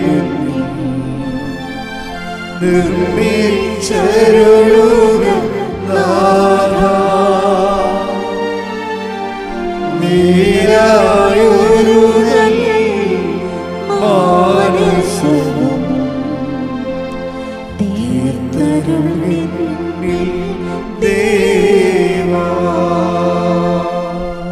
പരിശുദ്ധ പരമ ദിവ്യകാരുണ്യത്തിന് നേരവും ആരാധനയും സ്തുതിയും പുകഴ്ചയും ഉണ്ടായിരിക്കട്ടെ. പരിശുദ്ധ പരമ ദിവ്യകാരുണ്യത്തിന് നേരവും ആരാധനയും സ്തുതിയും പുകഴ്ചയും ഉണ്ടായിരിക്കട്ടെ. ഇപ്പം നമ്മുടെ മുമ്പിലുള്ളൊരു ഓപ്ഷൻ എന്ന് പറയുന്നത് ഫ്യൂച്ചർ ഇൻവെസ്റ്റ്മെൻറ്റ് കറക്റ്റ് ചെയ്യുന്നുള്ളതാണ്. ഇന്നലെ എന്ത് സംഭവിച്ചു എന്നുള്ളതല്ല. ഇന്നലെ എന്ത് സംഭവിച്ചാൽ നമുക്കുണ്ടാകാവുന്ന മാക്സിമം ഒരു ആക്ഷൻ മാനസാന്തരമാണ്. എന്താണ്? കഴിഞ്ഞ കാര്യങ്ങളെക്കുറിച്ച് എനിക്ക് ദുഃഖമുണ്ട് എന്നാണ്. പക്ഷേ അതിൻ്റെ സ്റ്റാറ്റസ് കോ മെയിൻറ്റെയിൻ ചെയ്യുക മാത്രമേ ഉള്ളൂ. അഡീഷണൽ ഗ്രേസ് കിട്ടണമെന്ന് നിർബന്ധമില്ല. കഴിഞ്ഞ കാലങ്ങളിൽ ഇപ്പം നമ്മൾ ഒരാളോട് ചെന്ന് പറയുകയാണ്, എനിക്ക് കഴിഞ്ഞ കാലങ്ങളിൽ നമ്മളോട് സംഭവിച്ചത് എനിക്ക് വിഷമമുണ്ട് കേട്ടോ എന്ന് പറഞ്ഞാൽ എന്താണ് സംഭവിക്കുന്നത്? അയാൾ അഡീഷണലായിട്ട് നമ്മളെ സഹായിക്കണമെന്ന് നിർബന്ധമൊന്നുമില്ല. അയാൾ ഓക്കെ എന്ന് പറയും, ഓക്കെ എന്ന് പറയത്തുള്ളൂ. അനുതാപത്തിനൊക്കെ ഒരു ഓക്കെ മാത്രമേ ഉള്ളൂ. ശരിക്കും പറഞ്ഞാൽ നമ്മുടെ മുമ്പിൽ ആത്മീയതയ്ക്ക് എന്താ വരണത്? നമ്മൾ ഫ്യൂച്ചർ സെക്യൂർ ചെയ്യാൻ നോക്കണം. കർത്താവേ, ചെറിയ പറയത്തില്ലേ ഈശോ, ഇപ്പം ഇവർ ഇത് പറയുന്നുണ്ട്, ആരാണ് ഈ മാളവിക പറയുന്നുണ്ട്, കർത്താവേ മരണം വരെ ഞാൻ ഉടമ്പടിയിലാണെന്ന്. അതാണ് ഫ്യൂച്ചർ സെക്യൂർ ചെയ്തവർ. അവർക്കിത് ആര് പറഞ്ഞു കൊടുത്തു? നമ്മൾ ഉടമ്പടി എടുത്തിരിക്കുന്ന ക്രിസ്ത്യാനി വരെ പറഞ്ഞ, കർത്താവേ എങ്ങനെയെങ്കിലും ഒരു വലിയ കുഴപ്പമൊന്നും ഇല്ലാതെ 90 ദിവസവും തികച്ച് കിട്ടിയാൽ മതിയെന്ന്. അതാണ് നിങ്ങൾ ഈ മാളവികയുടെ കൂടെ കർത്താവിൻ്റെ അടുത്ത് വരികയാണെങ്കിൽ എപ്പോഴായാലും തിരക്കിട്ട് അടിമടിക്കുന്നുള്ള ഉറപ്പല്ലേ? അതല്ലേ വിഷയം, അതാണ് വിഷയം. ദൈവത്തിൻ്റെ ഒരു ഡീല് ചെയ്യുമ്പോൾ ദൈവമാണെന്ന് ഓർത്ത് വേണം ഡീല് ചെയ്യാൻ. ഇതൊക്കെ ഇങ്ങനെ പറഞ്ഞു കൊടുക്കുന്നത് തന്നെ. ഇപ്പം പീലാത്തോസ് കർത്താവിനോട് ചോദിച്ചില്ലേ, കർത്താവിനോട് ചോദിച്ചു നീ ആരാണെന്ന് ചോദിക്കുമ്പോൾ ഈശോ പറയും ഞാൻ സത്യത്തിന് സാക്ഷ്യം നൽകാൻ വന്ന ആളാണ്. അപ്പോൾ പീലാത്തോസ് ചോദിക്കും വാട്ട് ഇസ് ട്രൂത്ത് എന്ന് ചോദിക്കും. എന്താണ് സത്യം? അയാളോട് പറയത്തില്ല. എന്താ കാര്യം? സത്യം അയാളോട് പറഞ്ഞിട്ട് കാര്യമില്ല. അയാളുടെ സത്യം എന്താണ്? കസേരയാണ്. കസേര വിട്ട് അയാൾ നിൽക്കത്തില്ല. പിന്നെ എന്തിനാണ്? അപ്പോൾ എപ്പോഴും നമ്മൾ നീ വിട്ട് നിൽക്കത്തില്ലെന്ന് തോന്നിയാൽ നീ നിൻ്റെ ദൈവത്തിന് നിരക്കാത്ത ജീവിത രീതികളുമായിട്ട് നീ മാറി പോകത്തില്ലെന്ന് കണ്ടാൽ ഫർദർ പേയ്മെൻ്റ് ഇല്ല. അതെപ്പോഴും ഓർത്തേക്കണം. പീലാത്തോസിനോട് എന്താ പറഞ്ഞത്? പീലാത്തോസ് ഞാൻ സത്യത്തിന് സാക്ഷ്യം വഹിക്കാം. ടേക്ക് ദ വെടപ്പാട് ശ്രുതിക്കട്ടെ. ഹല്ലേലൂയ ഹല്ലേലൂയ ഹല്ലേലൂയ ഹല്ലേലൂയ. യേശുവേ നന്ദി. ഹല്ലേലൂയ ഹല്ലേലൂയ. യേശുവേ ആരാധന ആരാധന ആരാധന. യേശുവേ നന്ദി. മഹത്വം. യോഹന്നാൻ 18:37. പീലാത്തോസ് ചോദിച്ചു, അപ്പോൾ നീ രാജാവാണ് അല്ലേ? യേശു പ്രതിവചിച്ചു, നീ തന്നെ പറയുന്നു ഞാൻ രാജാവാണെന്ന്. ഇതിനു വേണ്ടിയാണ് ഞാൻ ജനിച്ചത്. ഇതിനു വേണ്ടിയാണ് ഞാൻ ഈ ലോകത്തിലേക്ക് വന്നതും. സത്യത്തിന് സാക്ഷ്യം നൽകാൻ. സത്യത്തിൽ നിന്നുള്ളവൻ എന്റെ സ്വരം കേൾക്കുന്നു. പീലാത്തോസ് അവനോട് ചോദിച്ചു, എന്താണ് സത്യം? അപ്പൊ എന്താണ് സത്യം എന്ന് പറഞ്ഞിട്ട് പീലാത്തോസിനോട് ആ സത്യം പറയണില്ല. യേശു വെളിപ്പെടുത്തണില്ല. യേശു നേരത്തെ പറഞ്ഞിട്ടുണ്ട് ഞാനാണ് സത്യമെന്ന്. വേറെ സ്ഥലത്ത് പറഞ്ഞിട്ടുണ്ട്. പക്ഷെ പീലാത്തോസിനത് പറയണില്ല. ഫർദർ റെവലേഷൻ ഇല്ല പീലാത്തോസിന്. എന്താ കാര്യം? അയാൾ സത്യം അറിഞ്ഞിട്ടും അയാളെ കസേരയിൽ നിന്ന് വിടത്തില്ല. അതാ വിഷയം. നിങ്ങൾ ക്രിസ്തുവിനെ അറിഞ്ഞിട്ടും പഴയ ജീവിത രീതികൾ ഉപേക്ഷിക്കത്തില്ല എന്ന് ക്രിസ്തുവിന് തോന്നിയാൽ നിങ്ങളുമായിട്ട് ഫർദർ ബിസിനസ് ഇല്ല. അത് വളരെ സീരിയസ് വിഷയമാണ്. നിങ്ങൾ ക്രിസ്തുവിനെ അറിഞ്ഞിട്ടും നിങ്ങളുടെ ഇതുവരെയുള്ള ദൈവത്തിന് നിരക്കാത്ത ജീവിത രീതികളിൽ നിന്ന് നിങ്ങൾ മാറാൻ ഉദ്ദേശിക്കണില്ല എന്ന് ക്രിസ്തുവിന് മനസ്സിലായാൽ നിങ്ങൾ ഫർദർ കറസ്പോണ്ടൻസ് ഇല്ല, മുന്നോട്ട് പോകാൻ പറ്റത്തില്ല. അതുകൊണ്ടാണ് നിങ്ങൾ വരണ്ട് ഉണങ്ങിയും ഒക്കെ ഇങ്ങനെ വലിയ ഗതി കിട്ടാതെ ഇങ്ങനെ പറഞ്ഞു നടക്കേണ്ട കാരണം ഇതാണ്. ഇതൊരു ഡിസിഷൻ എടുക്കണം. പീലാത്തോസ് പറയണമായിരുന്നു, കൈ കഴുകാതെ തന്നെ പറയണമായിരുന്നു, കർത്താവ് ഞാൻ കൈയൊന്നും കഴുകണമെന്ന് എൻ്റെ മനസ്സിൽ തോന്നിയത്, ഞാൻ കൈ കഴുകണമെന്നില്ല. ഇതിൻ്റെ ഭവിഷ്യത്ത് എന്താ? നിന്നെ ഏറ്റു പറയുന്നതിലൂടെ ഇതിൻ്റെ ഭവിഷ്യത്ത് എന്താണെന്ന് വെച്ചാൽ ഞാൻ സ്വീകരിക്കാൻ തയ്യാറാണ് എന്ന് പറഞ്ഞിരുന്നെങ്കിൽ ഈശോ പറഞ്ഞുതരാം ഐ ആം ദ ട്രൂത്ത്. ഈ ട്രൂത്ത് ശരിക്കും പറഞ്ഞാൽ ആ നല്ല കള്ളനോട് ഈശോ ആ ട്രൂത്ത് പറഞ്ഞതാണ്. കാര്യം അവനത് സ്വീകരിച്ചുകൊണ്ടാണ് പറഞ്ഞത്. സ്വീകരിക്കാൻ തയ്യാറാകണമെന്നുള്ള പ്രശ്നം. സ്വീകരിക്കാൻ തയ്യാറാണെങ്കിൽ ഇവനാണ് ക്രിസ്തു എന്ന് പറഞ്ഞില്ല ഈശോ. മത്തായി 11:14 നിങ്ങൾ സ്വീകരിക്കാൻ തയ്യാറാണെങ്കിൽ ഇവനാണ് വരാനിരിക്കുന്ന ഏലിയ. ഇവനാണ് വരാനിരിക്കുന്ന ഏലിയ. അപ്പം ഈ വചനത്തിൻ്റെ അകത്തുള്ള എല്ലാ ഫേവേഴ്സ് ആനുകൂല്യങ്ങൾ അത് ബേസ് ചെയ്തിരിക്കുന്നത് നമ്മുടെ റിസപ്ഷൻ കപ്പാസിറ്റിയുമായിട്ട് ബന്ധപ്പെടുത്തിയാണ്. അതിൻ്റെ ഒരു ടെക്നിക്ക് അതാണ്. വചനത്തിൽ ഒത്തിരി ആനുകൂല്യങ്ങളുണ്ട്. അത് നമുക്ക് അവകാശവും അനുഭവവേദ്യമാകുന്നതിന് എന്ത് ചെയ്യണം? നമ്മളത് സ്വീകരിക്കാൻ തയ്യാറാകണം. സ്വീകരിക്കാൻ തയ്യാറാണെങ്കിൽ എങ്ങനെ അറിയാൻ പറ്റും? നമ്മുടെ പ്രവർത്തനങ്ങളിലൂടെ അതറിയാൻ പറ്റും. നമ്മുടെ പ്രവർത്തനങ്ങളിലൂടെ അറിയാൻ പറ്റും. ഈ ഉടമ്പടിയിൽ വരുന്നൊരു വിഷയം, പ്രാർത്ഥനയ്ക്ക് ഇതിനൊരു 20% ചാൻസേ ഉള്ളൂ. ബാക്കിയെല്ലാം പ്രവർത്തനത്തിനാണ് കിടക്കുന്നത്. ഇപ്പം നമ്മുടെ പ്രവർത്തനങ്ങളിലൂടെയാണ് നമ്മുടെ ഉടമ്പടി ദൈവം നീതീകരിക്കണം, നമ്മൾ സ്വീകരിച്ചു എന്ന് പറയണത്. അപ്പോൾ ഉടമ്പടി സ്വീകരിക്കുക എന്ന് വെച്ച് കഴിഞ്ഞാൽ അതിൻ്റെ അർത്ഥം നമ്മൾ സത്യസന്ധമായി ഇന്നലെ എന്നൊക്കെ ശരിക്കും ഒരു യൂ ടേൺ വരികയാണ് നമ്മുടെ ജീവിതത്തിൽ. എന്താ കാര്യം? നമ്മൾ ദൈവമായിട്ട് ഫിസിക്കലായിട്ട് കണ്ടുമുട്ടുകയാണ്.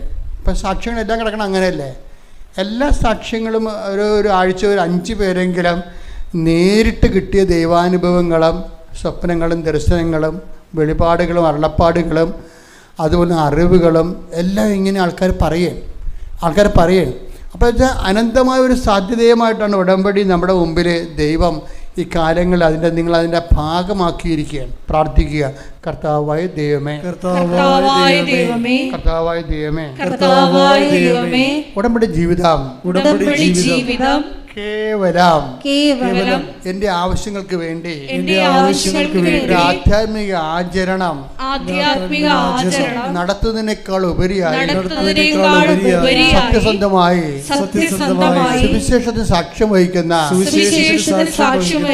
ഒരു ദൈവ അധിഷ്ഠിതമായ ജീവിതത്തിനായി എന്നെ ഒരുക്കണമേ. ശ്രുതികട്ടെ ഹല്ലേലൂയ, ഹല്ലേലൂയ, ഹല്ലേലൂയ, ഹല്ലേലൂയ, ഹല്ലേലൂയ.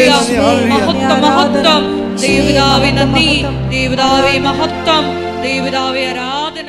എത്ര ദുർഘടമായ ജീവിത വിഷയങ്ങളാണെങ്കിലും നമ്മുടെ ജീവിതം ഇങ്ങനെ തുലാസി തൂങ്ങുന്ന പോലെ നിന്നാൽ പോലും നീ സത്യസന്ധമായ ഉടമ്പടിയിലാണെങ്കിൽ ദൈവം നിൻ്റെ ഏത് അവസ്ഥയിലും നിൻ്റെ കൂടെ വന്ന് നിൽക്കണ കാണാം. അതാണ് ഈ ആഴ്ചത്തെ ഈ 3 സാക്ഷ്യങ്ങൾ നമുക്ക് നൽകുന്ന ഒരു വെളിപാടെന്ന് പറയണത്. കർത്താവേ, അങ്ങയുടെ മക്കൾ ഈ വചനം കേട്ടിട്ട് കൂടുതൽ ആഴമുള്ള ആത്മബന്ധം അങ്ങുമായി സ്ഥാപിച്ച് ഒരു പുതിയ കാല ദൈവ മനുഷ്യ ജീവിതത്തിന് അവർ ഒരുക്കണമേ എന്ന് പ്രാർത്ഥിക്കുന്നു. പരിശുദ്ധ പരമാ ദിവ്യ കാരുണ്യത്തിന് ആരാധനയും സ്തുതിയും പുകഴ്ചയും ഉണ്ടായിരിക്കട്ടെ.